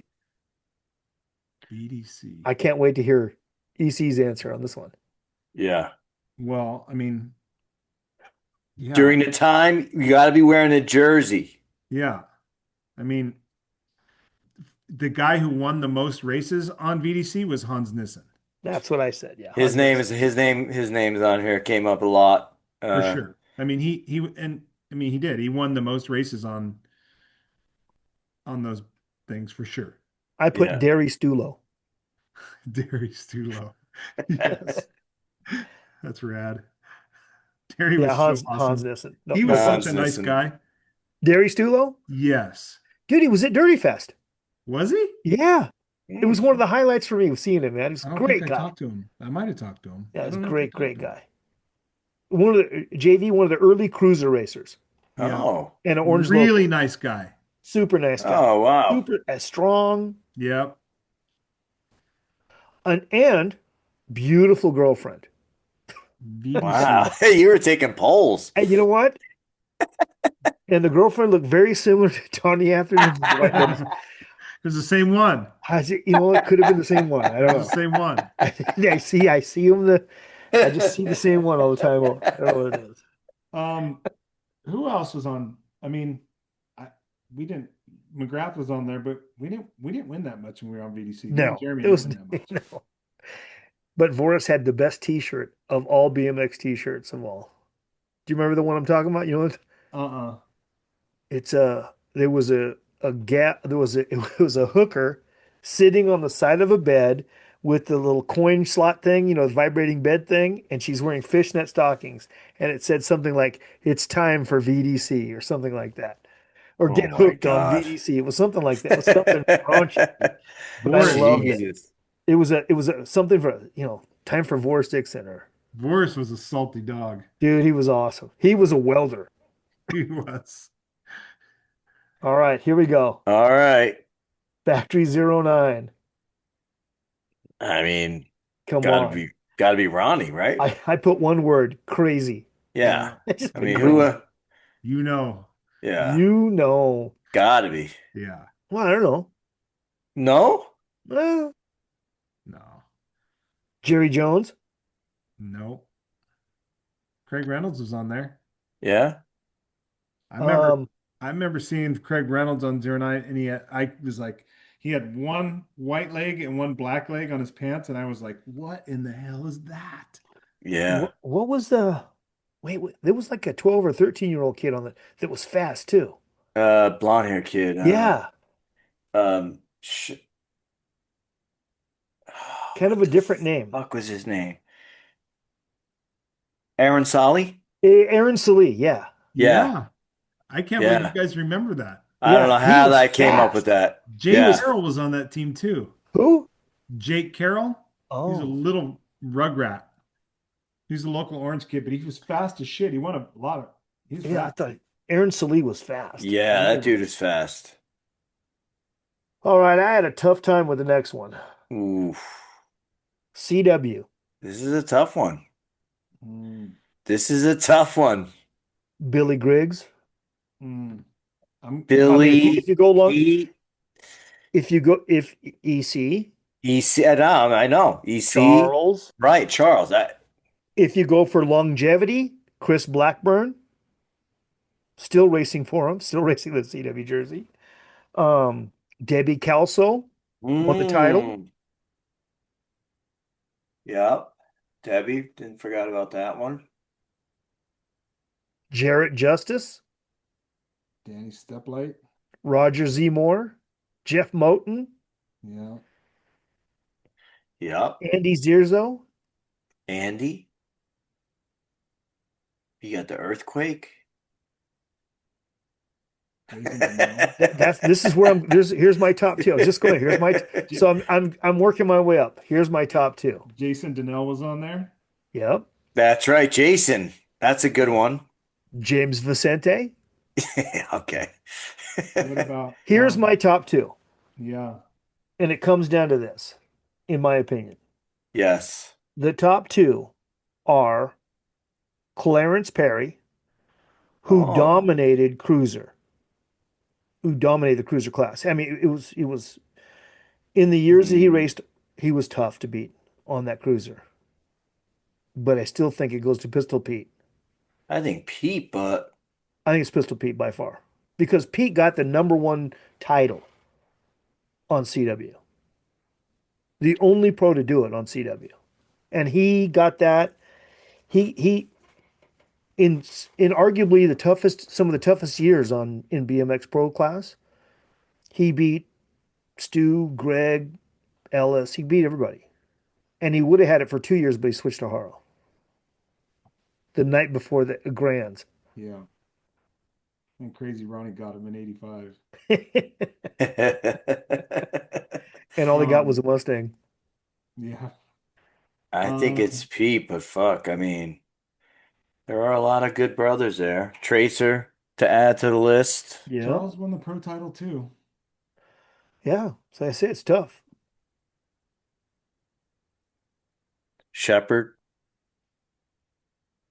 throw his name out there. Sure. Yeah, it's tough, man. Oh, here you go. Who wrote this?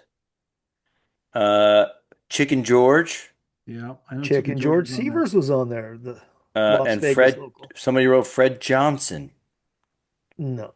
He was No, on for a little bit. he was no, yeah, he was on, but no, Did not Not the anybody enough. write greatest. Ed Not Hicks? enough. Is Yeah, Ed Hicks. Ed Hicks? Everyone that ever ran CW bars, you can thank Ed Hicks because he bent every single one of those by hand. When other companies had machines build bending bars, he did everyone by hand. Chris Callahan.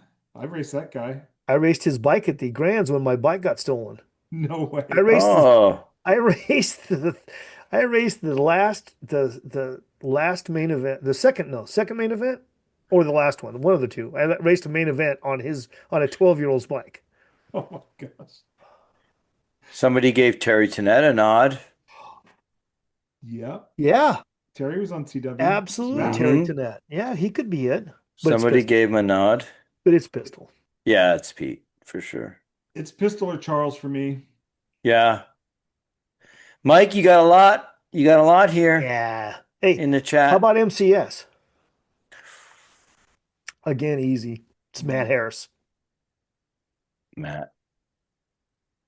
Yeah. Terry I was mean, on Jamie MCS. Burrows, Karinsky Bullard, the No, but Matt. Yeah. Esser brothers, but Matt Harris Yeah. Terry was was on a MCS. he was when he was on MCS, he was the pro, he was a pro that made the mains. Who's that? Matt Harris. Yeah. Yeah. Ter Terry Terry was on Terry was MCS. on. Terry Once was on again, it. Terry Tennant. Terry was on it. And he Absolutely Terry Tennant could be in that too. Yeah. Terry hauled ass on MCS. He Come showed on. up at the Grands on the Yeah.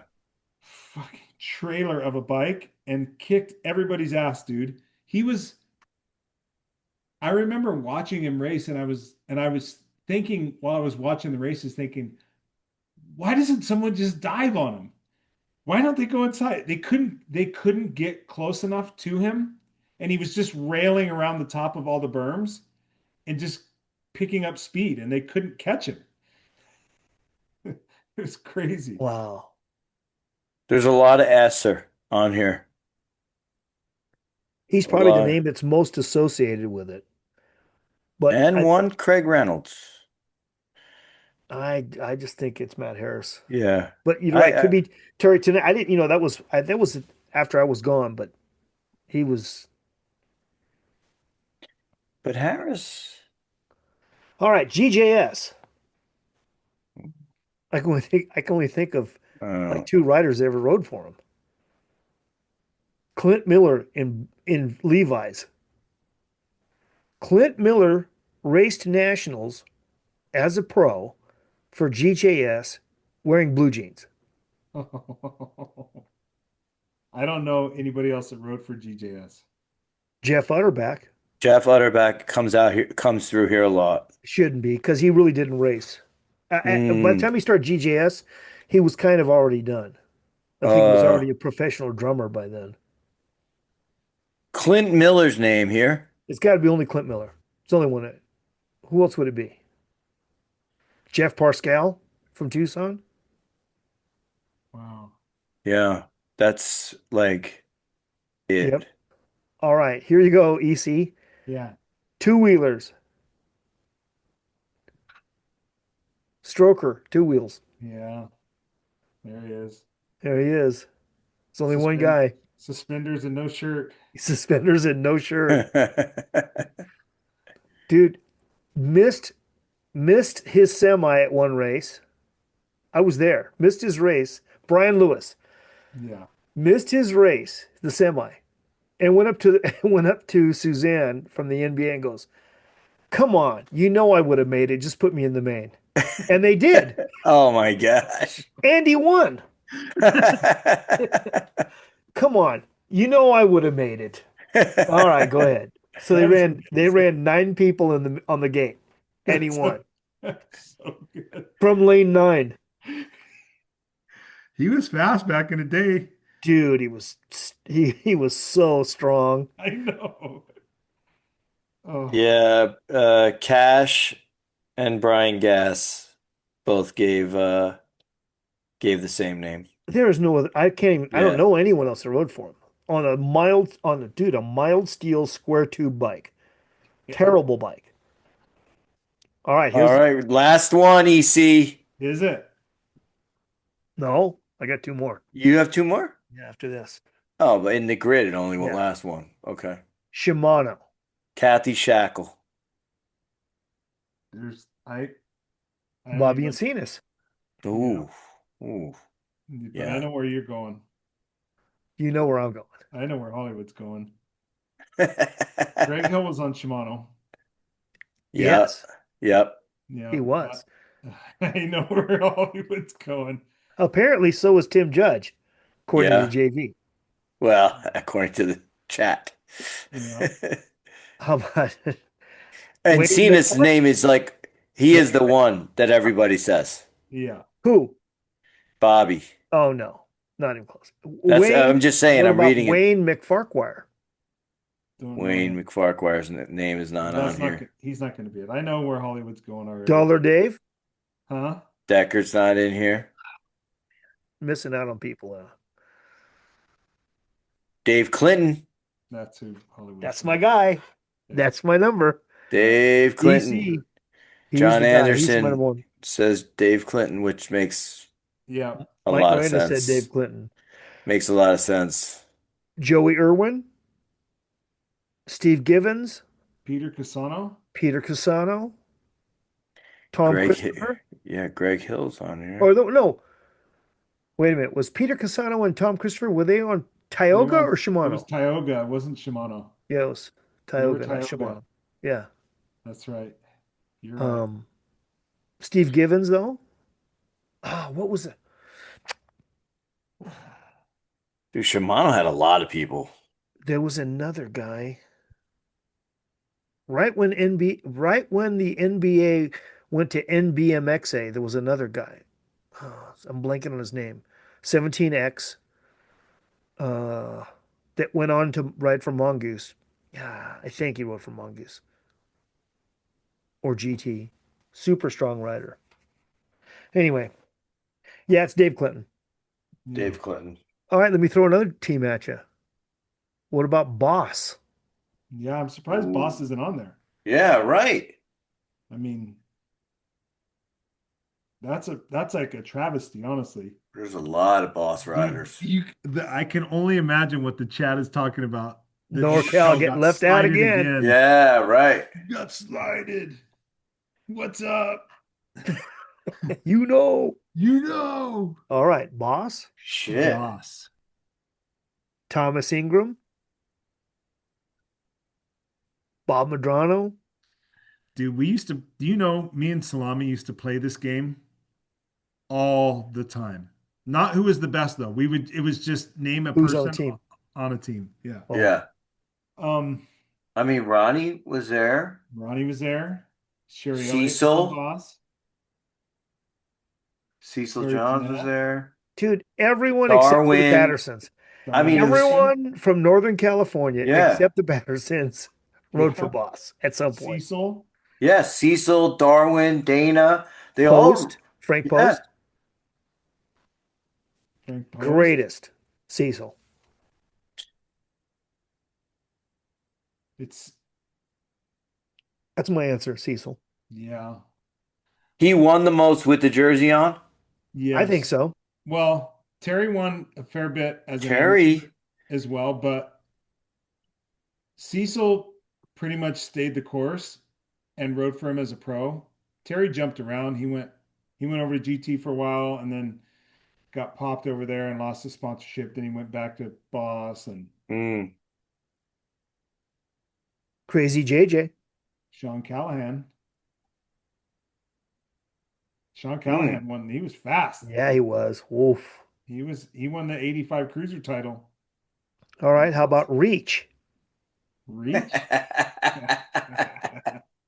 at him. Joe Bomber. Dave Masterson. Eric Remick. Eric. How about that, JV? Pull that name out, didn't I? You did. Eric Wait. Remick. Shit. Was that his last name? Yeah, Eric Remick. Oh. I remember that dude. Of course. Pennsylvania kid. Yep. James JV Vicente. Yeah. All right. So Woody Woodruff. Woody Woodruff. Tim Lilthorpe. Yes. If you had to Uh, say from a off of the riders mm. per team, if you just had to say the strongest team, Strongest team, right? Huffy. like Huffy, with the most talent.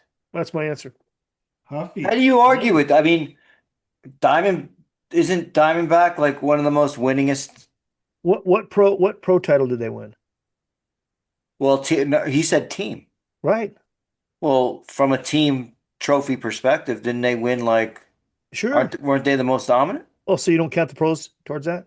I'm just all the way. Well, Yeah, I'm not talking about team points. I say who's the most dominant team? Team.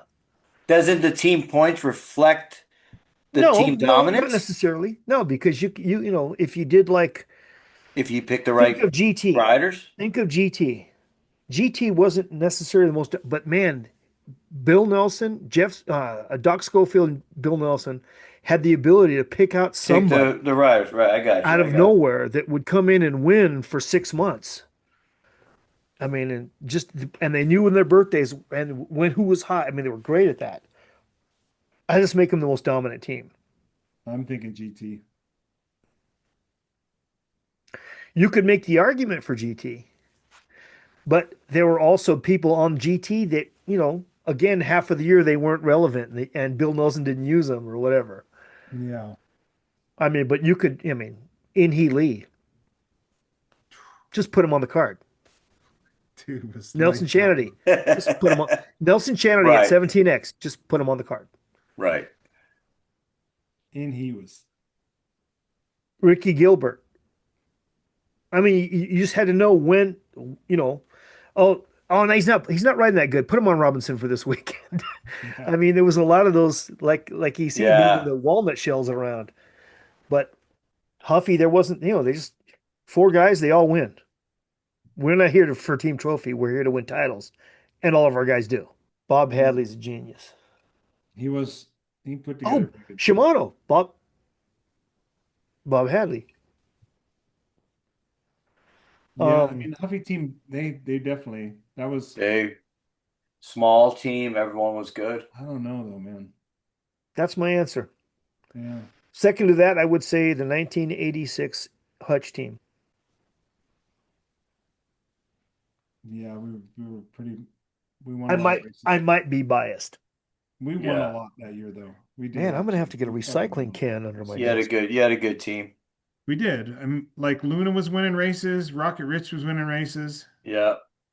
Myself and Charles. Brita dude. I think the Like, 1983 champion team was very good too. dude, they didn't even put the champion team in I there. just threw that shit in there. I don't know. Just They want to didn't see what you guys they thought. I didn't do think the 1977 Mongoose team was.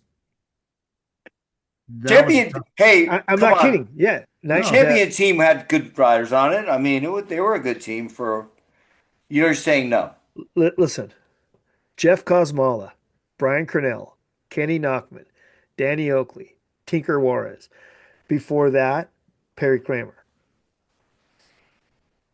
yeah. It's pretty good. How about they How about didn't? Redline? The early Redline team. They didn't mention the Bandito team I either, know they didn't They do didn't Bandito. mention Bandito. They or the didn't do Gold Line Bandito or team. champion or free agent. Free No, agent. oh, that's a miss. Free agent's a Free miss. agent. Yes. Dude, Free agent. There you go. Yeah. That was a good team. That was a good scrappy team. Marty Chrisman. he was pretty fast. There was Dude, Yeah, free Mayday. agent. Come on, Mayday. Are you Yeah. kidding me? Mayday. The Cowboy, Yeah, that was Ryan Krupe. Matt Hayden. Hayden. I battled Hayden when he was on free agent. I left and I was on free agent 85. We had a good team in 85. Yeah. And then our free agent team in 85 was myself, Charles, Al Ross, Mike Luna, Ryan Krupe, Robert Zainel, Hollywood just stole the Yeah. Yep. Thank you, Mr. Krupe, for team. I, I I cherry picked that team so bad. He I always just thought a free agent is the triple he A just minor league. hijacked the whole team. Yeah. If hey, Really listen, was a good if Hutch team. would have gave me a bigger budget, I would just taken more of the free Yeah, agent writers. that was a good team. Yeah, that was a good team. Who do you think the best free agent? Not that one. It was best writer. I was going to say because they won the title in 87, 88. Yeah, I think 3 years they won it. yeah. I just love Todd Slavic. Hey, the Um, Cowboy's my favorite. Was he it's got to be No, Mayday, dude. no, he's Kenny? huh? Katie I think May. Kenny May. Yeah, Yeah. Mayday won amateur title. He didn't win any pro titles, but he won amateur No. titles. And dude, he was fast. He was He's fast. probably he's Department of Corrections champion too, I guess. If I he don't could know. have, dude, if he could have kept his shit together, he would have won a lot of Where races. is he now? He's not. He's not. He got in trouble for a while, Okay. and then I mean, like I saw him. He showed up to Sea Otter on a work release with a mountain bike, and I had just built this really gnarly four cross track, and he was like, "Dude, I'm gonna do it. I'm gonna make a name for myself. I'm gonna do mountain bikes now." And he did not realize how gnarly it was, and tried to ride and couldn't ride it. Wow. He just went home. Um, Paul Shore Yeah, Paul Shore. still stays in touch with him, but dude, Kenny he lives from what I've been told, he lives in the mountains, like in the hills on like those type of roads that you don't drive up, Mm, way out, no wow. phone service, no nothing, just escape, just away from society. Yeah, You know what? They didn't have Nomura on there. they didn't have Nomura. Turnell Henry, his best Who writer on. was? Yeah. He was the greatest of all time on Nomura. What about Bandito? Nomura. Bandito. Tinker. Mm, No, not Tinker. I know who mine is. David Cook. Nope. Who? Matt Hayden. Matt Hayden. No, Jesse Oh, James. Matt, Matt Hayden. Yeah, Matt yeah, Hayden. Matt Hayden. Hayden quadrupled. He was the first person ever to quadruple on Bandito. on Bandito. That's I wonder what dropouts he was on. Was he on the exactly. lower front? What dropout combination did he have on there? I don't know. Oh my gosh. Leon Philpott. That's my guy. Leon Philpott, dude. Dude, Oh, Maximum wasn't on there. that's right. I remember that team. Bart McDaniels. Yeah. Yep. Hess. Hess was on Little that team. Larry. And Little Larry Hess. His dad was yep. Big Larry. And then Lee Medlin was on that team. Richard Kerr was on that team. That's right. What about Bassett? Dude. How did you Bassett. do Bassett? The David Owls. Yep. Yeah. Mark Yeah, Darcy. Bassett. Bassett is a miss on that list. Yep. There's some misses. There's a few misses. Hmm. Yep. Well, that was a good game. You're going Huffy, huh? I'm For the going team. Huffy. Eddie is going to lose his shit when he sees this. Yeah. Yeah. He will. He's going to be like, He will. But I did say what are Diamondback. these guys talking about? I did say Diamondback. You just said that so Eddie wouldn't be as mad Yeah, as when you see him at Dirty Fest. You didn't really need it. I don't know. I really do feel that they were super dominant. Yeah. They You were. bought you bought in the hype. No, They what do you had Willie mean? Hubner, Brent Romero, Brent Romero? Like, who Ryan the fuck beat Fiend. him? Ryan Fiend, and Doug Davis. Yeah, Doug Davis? Who else did they have? They had Rick Palmer, but I think that was like a year or two after that. The team I'm talking about: Lisa Terry. Farside? Lisa Terry, Farside, Pistol Pete. I That don't was know, a pretty man. badass team, dude. I don't know, man. Mike Horton, that was a pretty badass team, bro. Stu Thompson, Yeah, they had four people Gary and they're all Ellis. good. Yeah. Yeah, there's nobody that had there was no. They I had mean, they had five people on that team. They had Stu, Gary, Sean Carmody, Oh, Sean Carmody. Yeah. Hot Rod, and Mikey. And then and Brett Romero. Brent Romero. Yeah, that's tough, dude. That is tough. I That's mean, a if you go back before that, then it's John Pyatt, Mark Driscoll, and Matt Harris. There's only three. That's right. I remember the ad too. Oh, Ron House?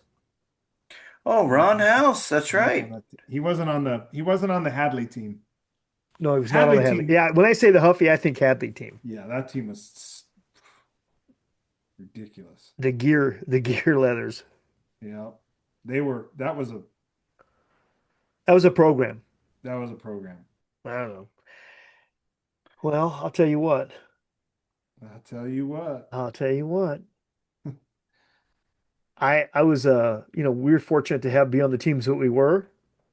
Uh they were different. Each one was different, Yeah.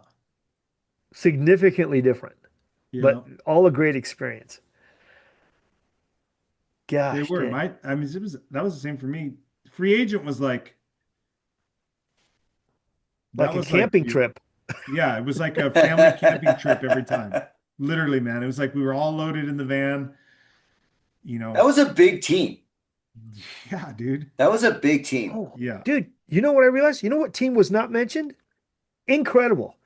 Had a world champion, had a national number one pro on it. Two teams. There's two teams I can think of that weren't. How about Pronek? Mm. Yeah. Skirdos, both. Lonnie Tatton. Kevin McNeil. That's right. Mm. Yeah, how about this one? Kuwahara. Oh my I thought gosh. Kuwahara. I mean, I thought Kuwahara it was was not on on here. there. How did they miss Kuara? You had Kevin McNeil, Matt Harris, Lee Leo Medlin. Green, Lee Lee Medlin. Medlin, Stu Diggins in the UK, Corey Neal. Corey Neal. Can't believe Kuwahara wasn't on there. And that one year at the Grands, you had 1,500 other kids. That's right. Yeah, that's right. Smart though. Great. I mean, that was the beginning of the co-sponsorship That's right. on the Super and smart. yeah, that was the ever since then, everything else has been a copy of that. Yeah. All the factory dad stuff, all that, it's all They were the original. that was it. Yeah. Dude, How and Howie Cohen is not in the Hall of Fame. he absolutely Shameful. killed the game when he created that. Yep. Do you remember the ads as they went through the season? Do you remember the ads?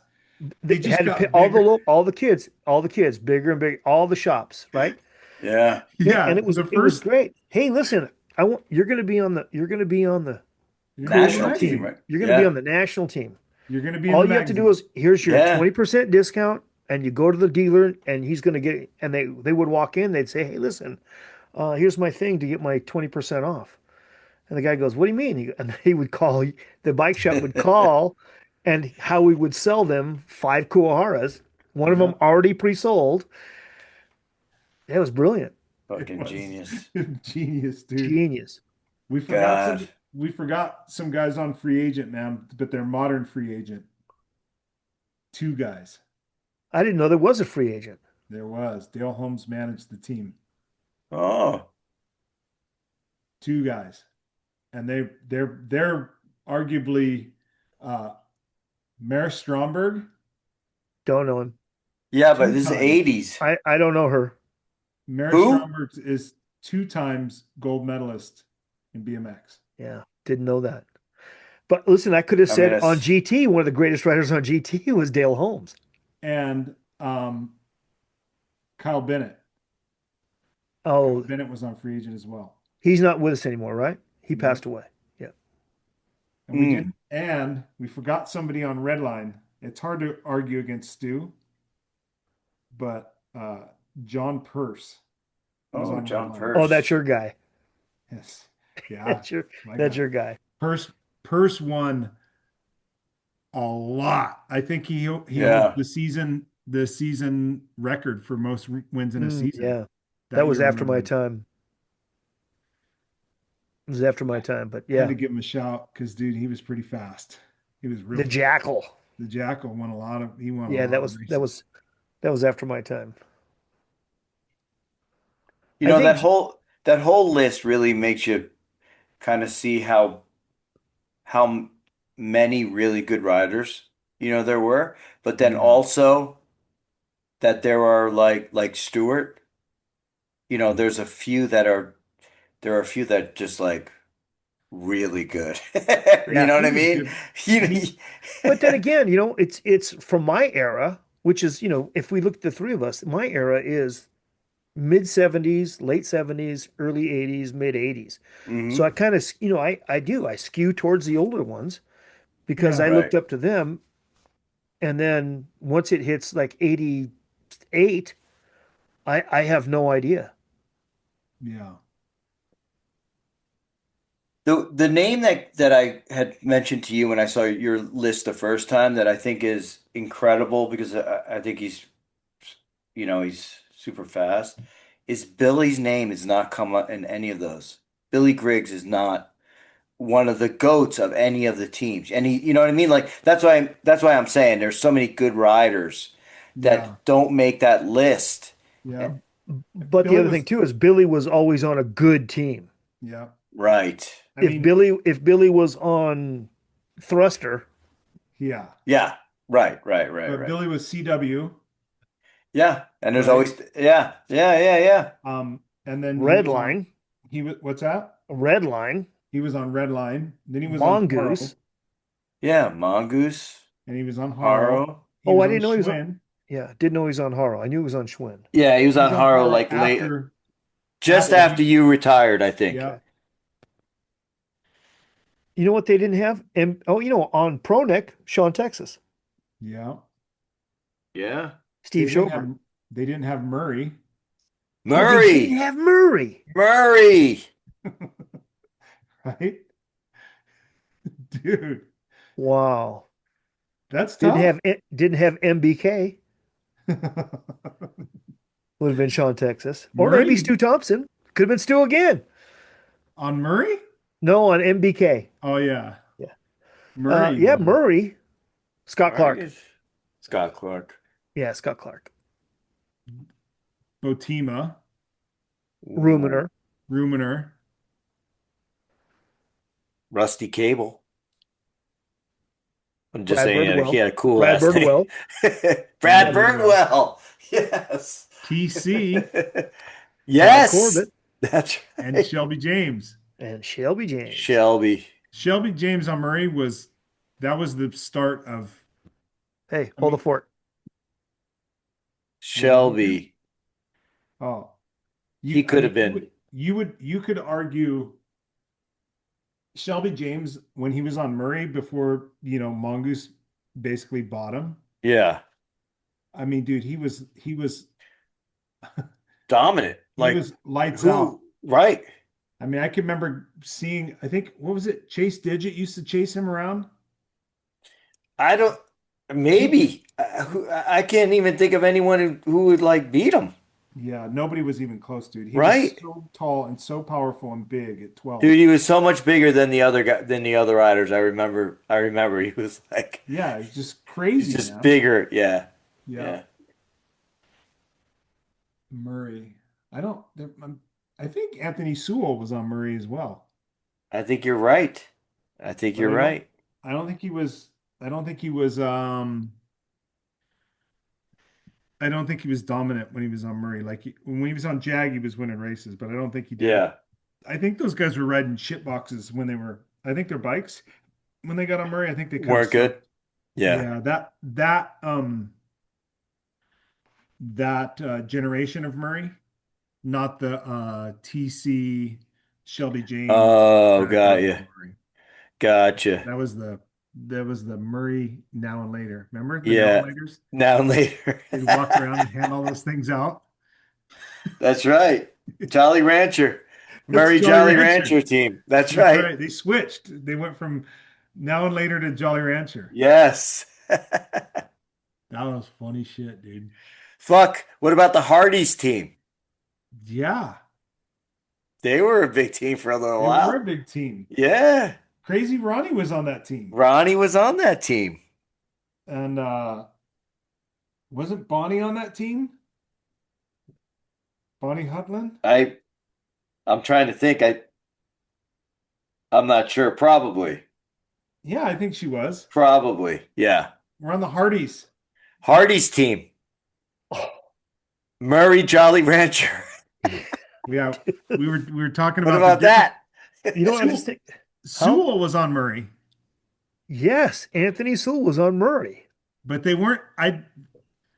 They were riding pieces of shit back then, right? Those Murrays were shitbox bikes. Well, they weren't riding the store-bought Murrays. No, They were but I still don't- shitbox bikes. Yeah, I don't think they were good non-store No. bikes. Hey, I was thinking about Raleigh. You know who we forgot on Raleigh? Who? Don Jolie. Oh, Don Jolie. That's right. Yeah. Shit. Great Raleigh racer. And a good friend of mine. What about And a great Robinson racer. What about Cyclecraft? That's another one. Wow. Psychocraft. Dude, that was a big team. Yeah, it was a big team. Eagle Snacks. Oh, they were good for a while. The Eagle Snacks. You had What bikes did they ride? Did they ride What's that? profiles? They rode profiles. profiles. Probably. They're all Florida guys, yeah. Yeah. Who would you say on Eagle Snacks? Skywalker. Would you? Yeah. Yeah. Ronnie Walker. What about BJ? BJ Gant. Yeah. Yeah, Lyons was on that team, wasn't he? he was. He was on CW too. Yeah. We had BJ Gant, Percy Owens. Yes. Wow, he was on free agent too.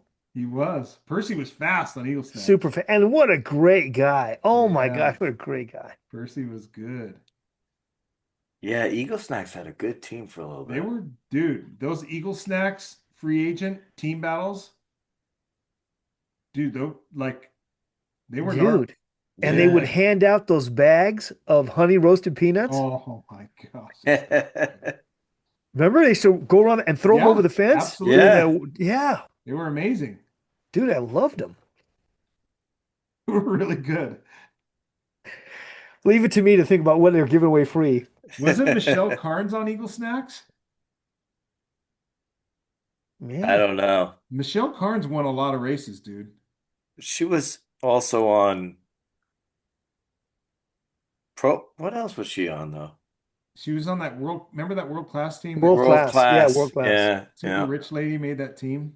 Yeah. You know who else was on Eagle Snacks? I believe Billy All. Yes, he was. I just remember him on DK. I raced him. He was to race him. DK. Yeah, he was DK too. I battled Billy All. I battled Yeah. Billy All and Mike Kinneopolis. Mm. Those guys, dude, I will tell you, man, I went to some race that had a really steep start straight and it had this super fast ball turn. It was somewhere in Ohio, I think. I could not get out of that gate, dude. Those guys were lighting me up all weekend, dude. And I was so frustrated. But I stopped trying to beat him out of the gate, dude. I would just follow him to the last straightaway. I just started passing him on the last straightaway. What about Vector? Vector, Yeah, Donnie. Donnie was on Vector, right? Yeah, Donnie was on Vector. Koukouris. That's who I was Tim thinking was of. on it. That's who I was thinking of. Tim Cook. Banky Campbell was on it. The praying mantis. Spanky was on it. Yep. Yeah, there were a lot of teams that were left off that were good. I know. There's probably 4 or 5 other teams that Stu rode for that I forgot. I know, Yeah. right? I mean, I know Perry Kramer's losing his mind right now that we didn't say Dirt Master. Yeah, there was a couple of teams. What were the other teams, man? Trying to think of. Well, let's see. There was Rebel. Yep, Oh, Rebel. Shit. That's right.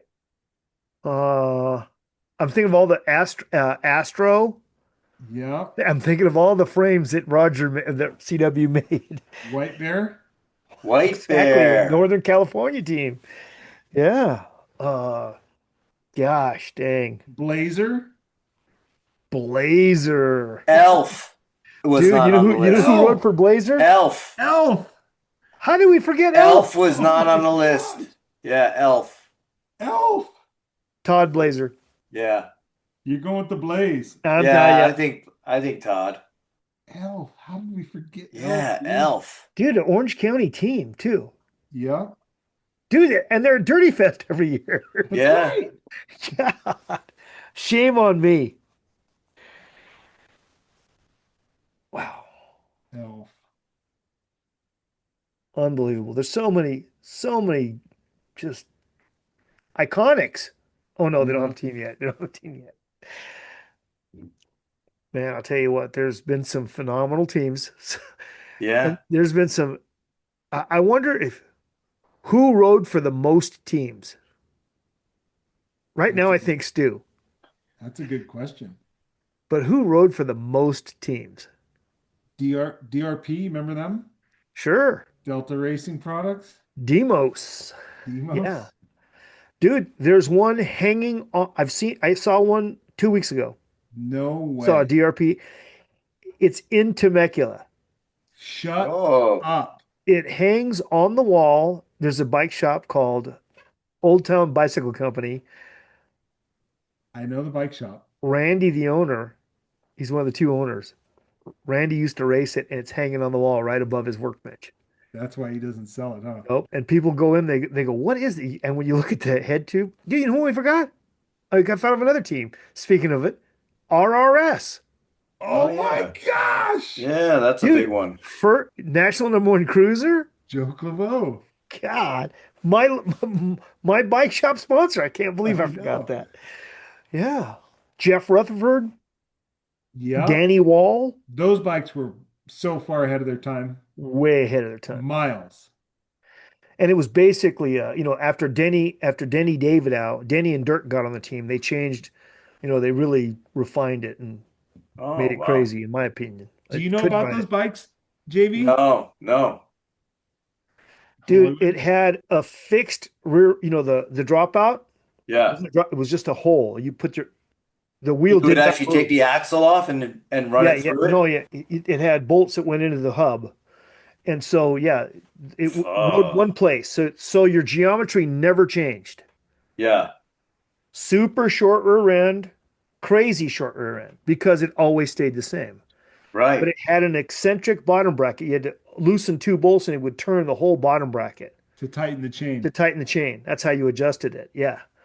Whoa. Cantilever rear brakes. Yes, dude. Those were insane. Yeah. Okay.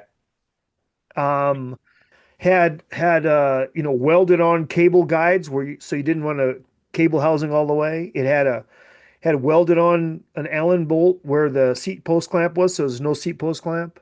Dude, they were Had so had far ahead. had a 10-speed headset, so it was smaller in diameter, lighter. I mean, Crazy. absolute horrific geometry, if you ask me. The bottom bracket thing is interesting to me. Yeah.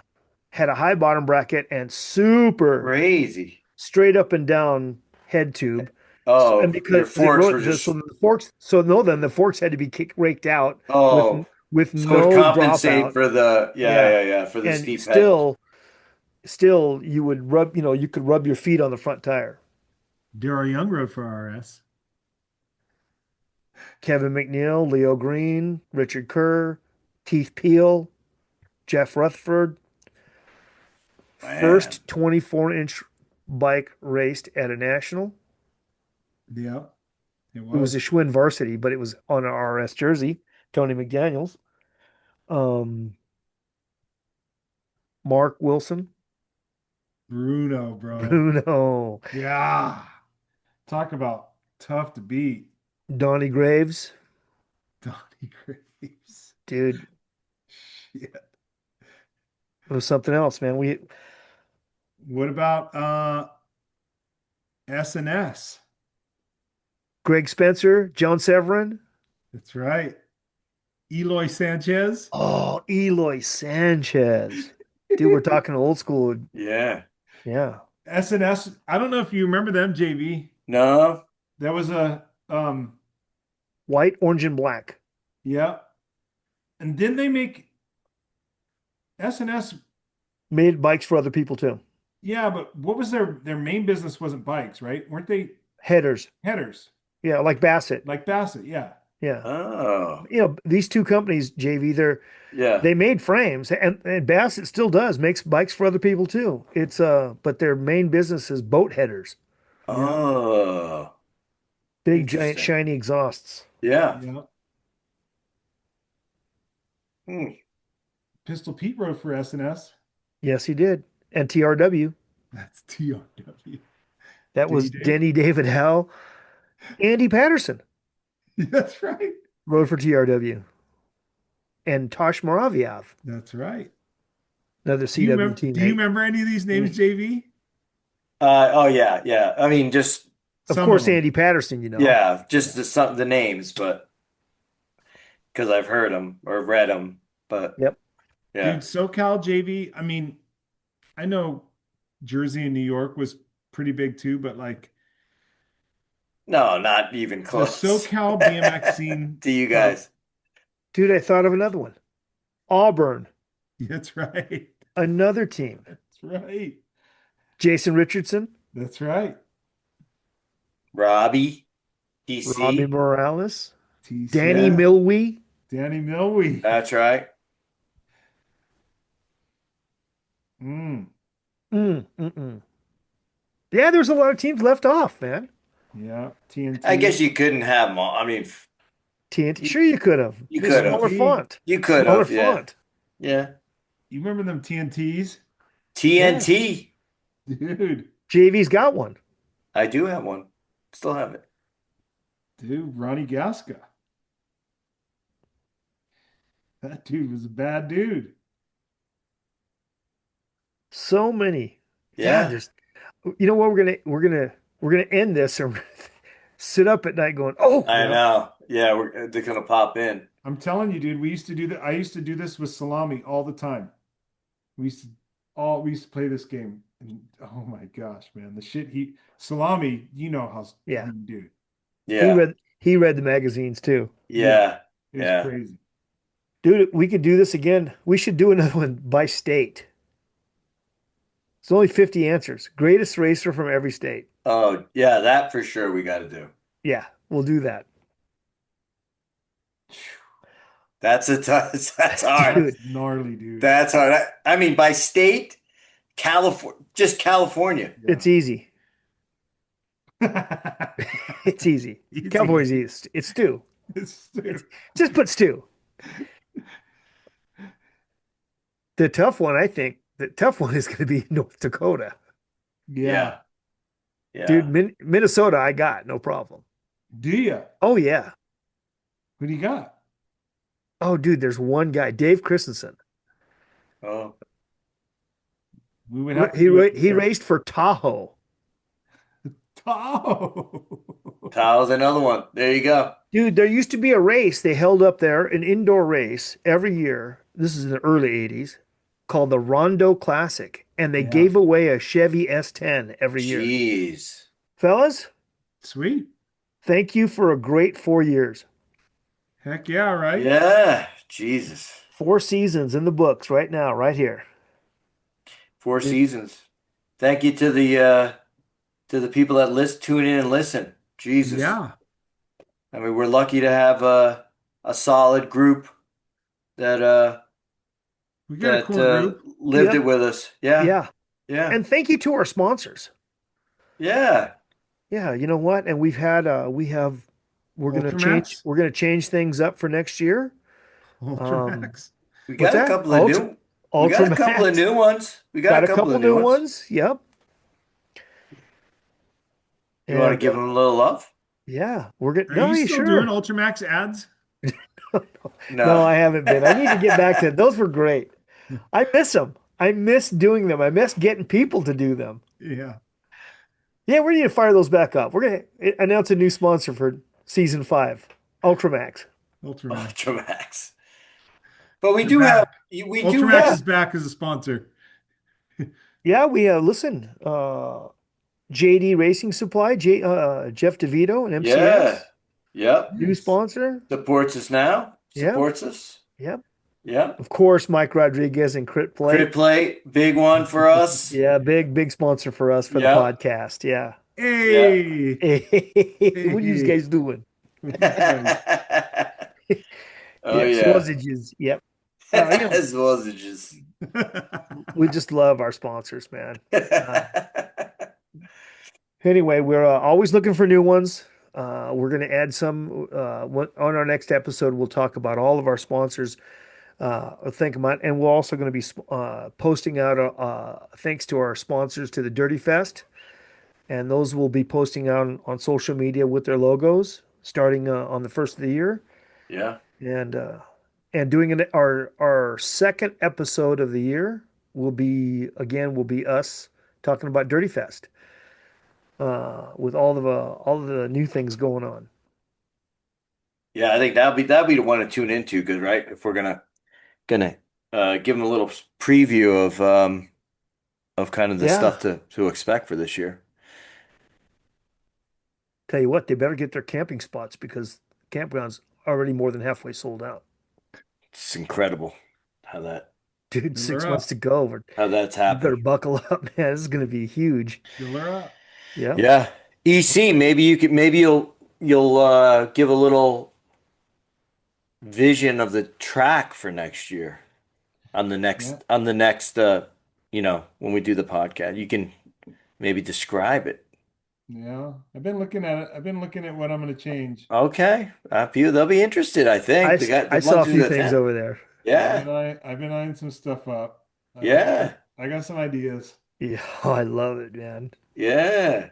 I'm we're Careful, doing a project. We're doing a project with the tubes. So we're careful. on the mountain bike portion, we're creating these tunnels for spectators.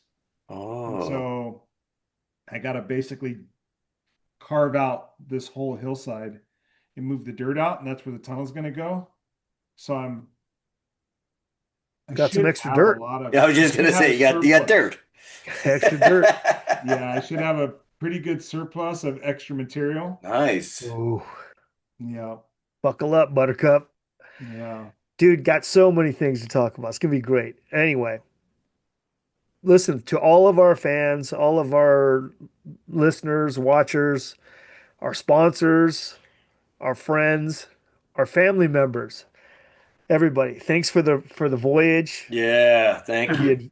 the friggin' adventure, the voyage. the voyage. Yeah. Dude, it's been a voyage. Love it. And for our friends that don't know this, you might think that the three of us get together all the time and talk, and we don't. This is so spontaneous. It's hard for us to get our time together, but when we do, every for me, I can only speak for myself, but every time the three of us get together, it's Yes. just as fun as it's ever been. It's always Yeah, the great for me. chemistry's good. It's Yeah, good times, man. It's funny. it is. I don't know if people realize though that like it's exactly like this whether we're taping or not. It's true. This is exactly how it always is all the time. Whether we're eating wings Yeah. and beers at Chili's, waiting in the airport, Yeah. doing a It does road not. trip. It's always exactly like It's this. Yeah. same. If we were in a van driving across the country, we would have this exact same conversation, Yeah. Yeah. No doubt. and we'd have the Great. same amount of beers. Exactly. So funny, fun. dude. Oh man. Well, if they haven't figured it out, Stu's the greatest. John Cruz is my hero, and I love you two guys. And you're all of you that watch and listen, you're all part of this BMX family. Yeah. Good shit. Yep. So lucky to have you. I love We'll, it. we'll see everyone in 2026. Hey, this is John Cruz. No, we're not having an earthquake. I have Parkinson's. What do you think of that, Michael? We ought to pitch in and get you a gimbal. That would be nice. But seriously, this is John Cruz, and I obviously have something going on, and I was diagnosed with Parkinson's 20 years ago this year, actually. So I've chosen the Davis Finney Foundation over the years to be my voice for Parkinson's. If you're not familiar with the Davis Finney Foundation, Davis Finney is one of the winningest cyclists in American history. He's the roadie, if you guys remember those roadies out there, all that Lycra and stuff. But he is just a great man. When he was diagnosed with Parkinson's, he decided to make a difference in people's lives. And his choice was to start a foundation. And that foundation obviously wishes for a cure for Parkinson's, because there is no cure at this time. But they recognize that you have to live with Parkinson's. And your caregivers are having to live and take care of us. And the Davis Finney Foundation, that's what they do, is they only look for a cure, but they look for ways to enhance the quality of life for Parkinson's sufferers and their caregivers. So I appreciate all of you supporting the Davis Finney Foundation. It certainly means a lot to me. I know we all have something, right? So I think it's important to give back to our communities, whether it's BMX or a foundation that's close to your heart. If you don't have one, please choose mine. I appreciate you. Well, thank you, John Cruz. You certainly have made a difference in a lot of lives, including mine, and giving us the opportunity to do something good for somebody else is fantastic. So thank you. Thank you so much. And on behalf of John Cruz, please find a way to give something to the Davis Finney Foundation on behalf of John Cruz, the Dirty Knobs, and your entire BMX family. Thank you very much.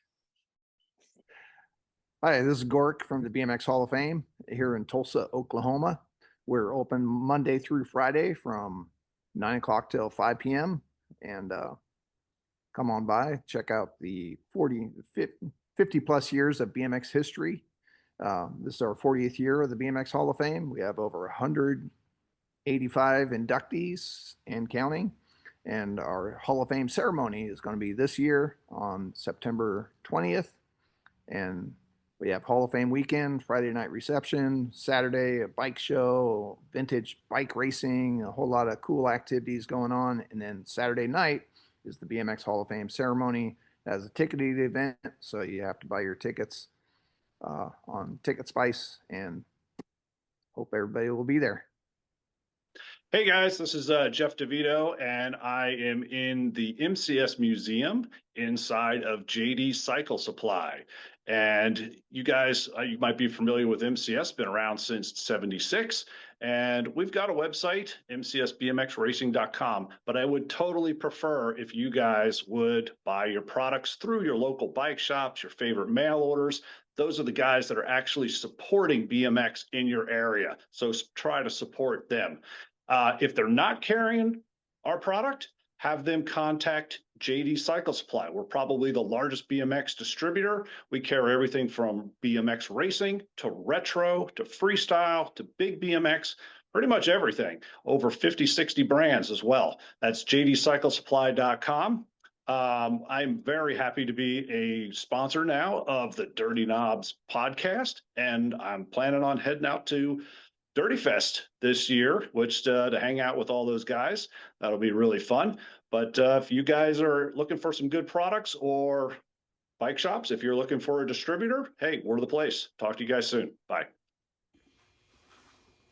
Hey everybody, Sean here from Rad BMX Builds. If you don't know who I am, I'm retired military owning a small veteran-owned BMX company. I specialize in social media content and build old school and retro BMX bikes from predominantly the 80s. Sometimes I dabble into the 70s and into the 90s, but 80s are my area. I'm a Gen X kid and I love this type of stuff. So if you like old school BMX builds and content, events and shows, make sure you give me a follow on Instagram at rad_BMX_builds. I also have a YouTube channel. Go check us out on YouTube at Rad BMX Builds.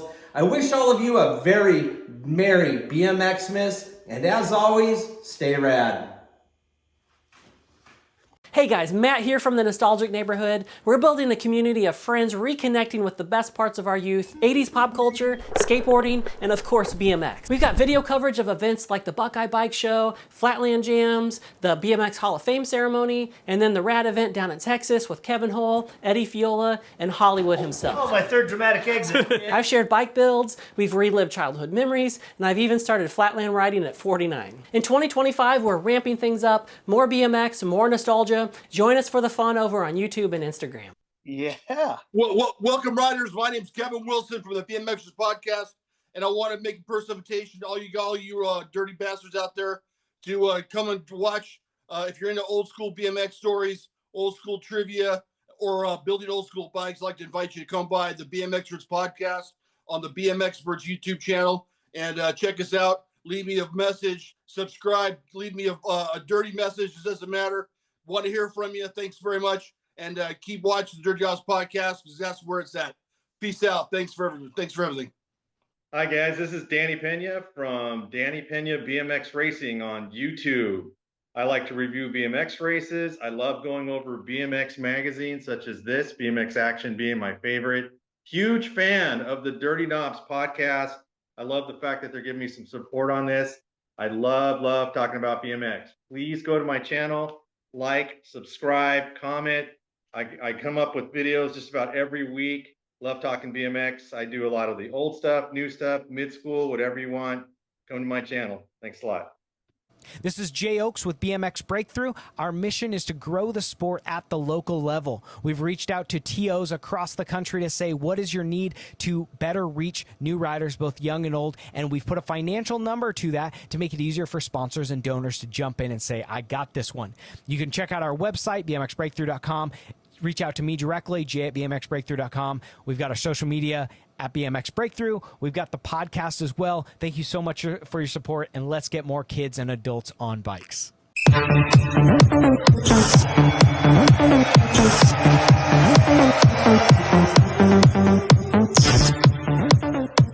Guys, you're watching the Dirty Knob podcast with Mike Miranda, Eric Carter, James Vicente.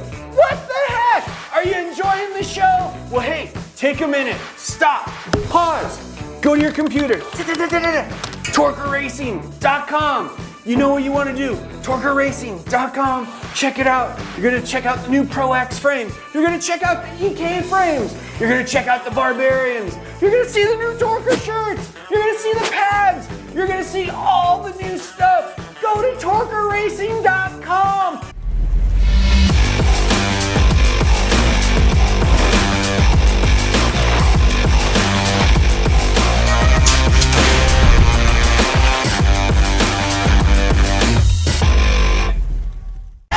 You dirty knobs! You've been watching the Dirty Knob podcast with Mike Miranda, Eric Carter, and James Vicente. Guess what? Now, I'm Bill Ryan. This is Supercross BMX. You need to click on the supercrossbmx.com. Come on over. Buy stuff. We need to sell stuff so we can keep in business, so we can keep supporting the show. Come on. Do it.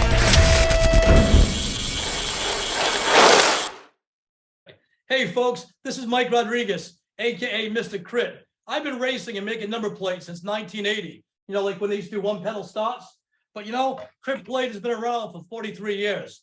The last 4 decades, the who's who of BMX have raced a crit number plate straight to the handlebars. And you get that guy Mike Savage, the international man of BMX, still doing it strong. And back in the day, the plates used to be reversible because there was multiple sanctions, and you could put one sanction on one side, one on the other. Now you just got one, but crit is still reversible, and that logo is still on the back for guys like Mike and you rad guys, like Mike Miranda, who would turn those handlebars and twist them up. And we got it rad just for you. All right. Hey, where will we see those plates? Those plates you can see at every single bike shop that stocks BMX stuff in the USA and Canada. And where will you be at? Will you be at an event sometime soon? Damn, I'm sponsoring the Dirty Fest, and I can't wait to come out to Southern California and get dirty. Hey, Dale Holmes, I want to tell you something. One of my favorite podcasts that I never miss is BMX Weekly. Even though it has an accent, I still love it. Cheers, Mike. You can get all the podcasts on bmxweekly.com. Old school, mid school, today's school. Check it out. Yeah, BMX Weekly. Hey, here we go. Hey, Beer Budget BMX, baby. Coming at you live from the Beer Budget studios over here at the Hack Shack Quarantine. Oh, man, we're coming in hotter than Satan's nutsack. Yeah, we are dirtier than an Alabama strip club where reclass pros go and get lap dances by their half-sister. Yeah, the only show that'll make you second-guess your life choices like a Amish on an e-bike. Hey, if you guys enjoy what you just listened to, make sure you tune in every Wednesday night to the All Things BMX show, the only live streaming podcast show in the game right now. Even ask Mike. He's been on. Vicente's been on. Still waiting for that other guy to come on the show. You can find us on YouTube, Twitch, and Facebook. And you can also find us at allthingsbmxshow.com. Yeah. For our first of the season, we have Bob Harrow for the first episode. Oh, okay. Who's not done a podcast before. Really? Never Yeah. done a podcast. I mean, hasn't been a BMX podcast for us. Mm. Has not done a BMX podcast yet. He hasn't done a BMX podcast ever. Correct. Yes. That includes freestyle. Yes. All right, just technicality. I'm just Yeah. And so that's going to be our season opener. Anyway, so I thought my point was I was going to leave this on for tonight, and then tomorrow morning, gone. So you're gonna start fresh, nothing. Keep the mustache like old school. Well, dude, I was thinking about doing the pencil thin. No. Yeah, like my dad's mustache. Oh man, like this, like in the 60s and the 70s, right? Like that. Oh, dude, like the 50s, like the 50s? 30s, and the Is 40s, that what that is? like the 40s. Yeah. Oh, 40s? Shit, I'm way off. I know what you're talking about too. Yeah. Well, my dad's, his used to go, it went down and then a pencil thin across. Ooh. And then then he just did the pencil thin across. I think it was like an old school Latino thing. I don't know. Oh, really? Either that or detective movies. I think you go back just mustache like in the like your 80s look. Like this. Yes. Like your Definitely 80s. Yeah. I told JV, I kept this on so that when we. What are you doing? Oh, he's cutting it. What are you doing?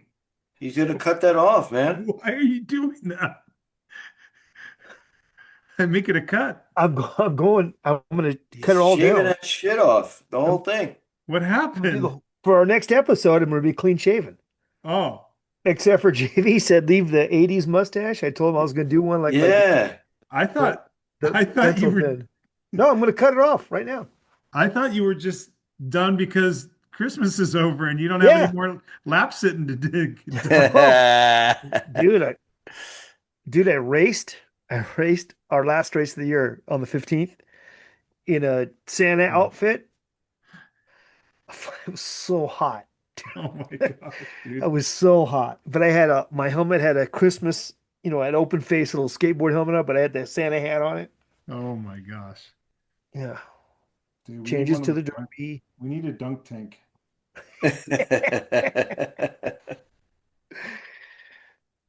Careful what you wish for. It would be rad to just have like you got first shift. Yeah. Dude, you got first shift. If you had some Some Hall of Fame dudes in the dunk tank.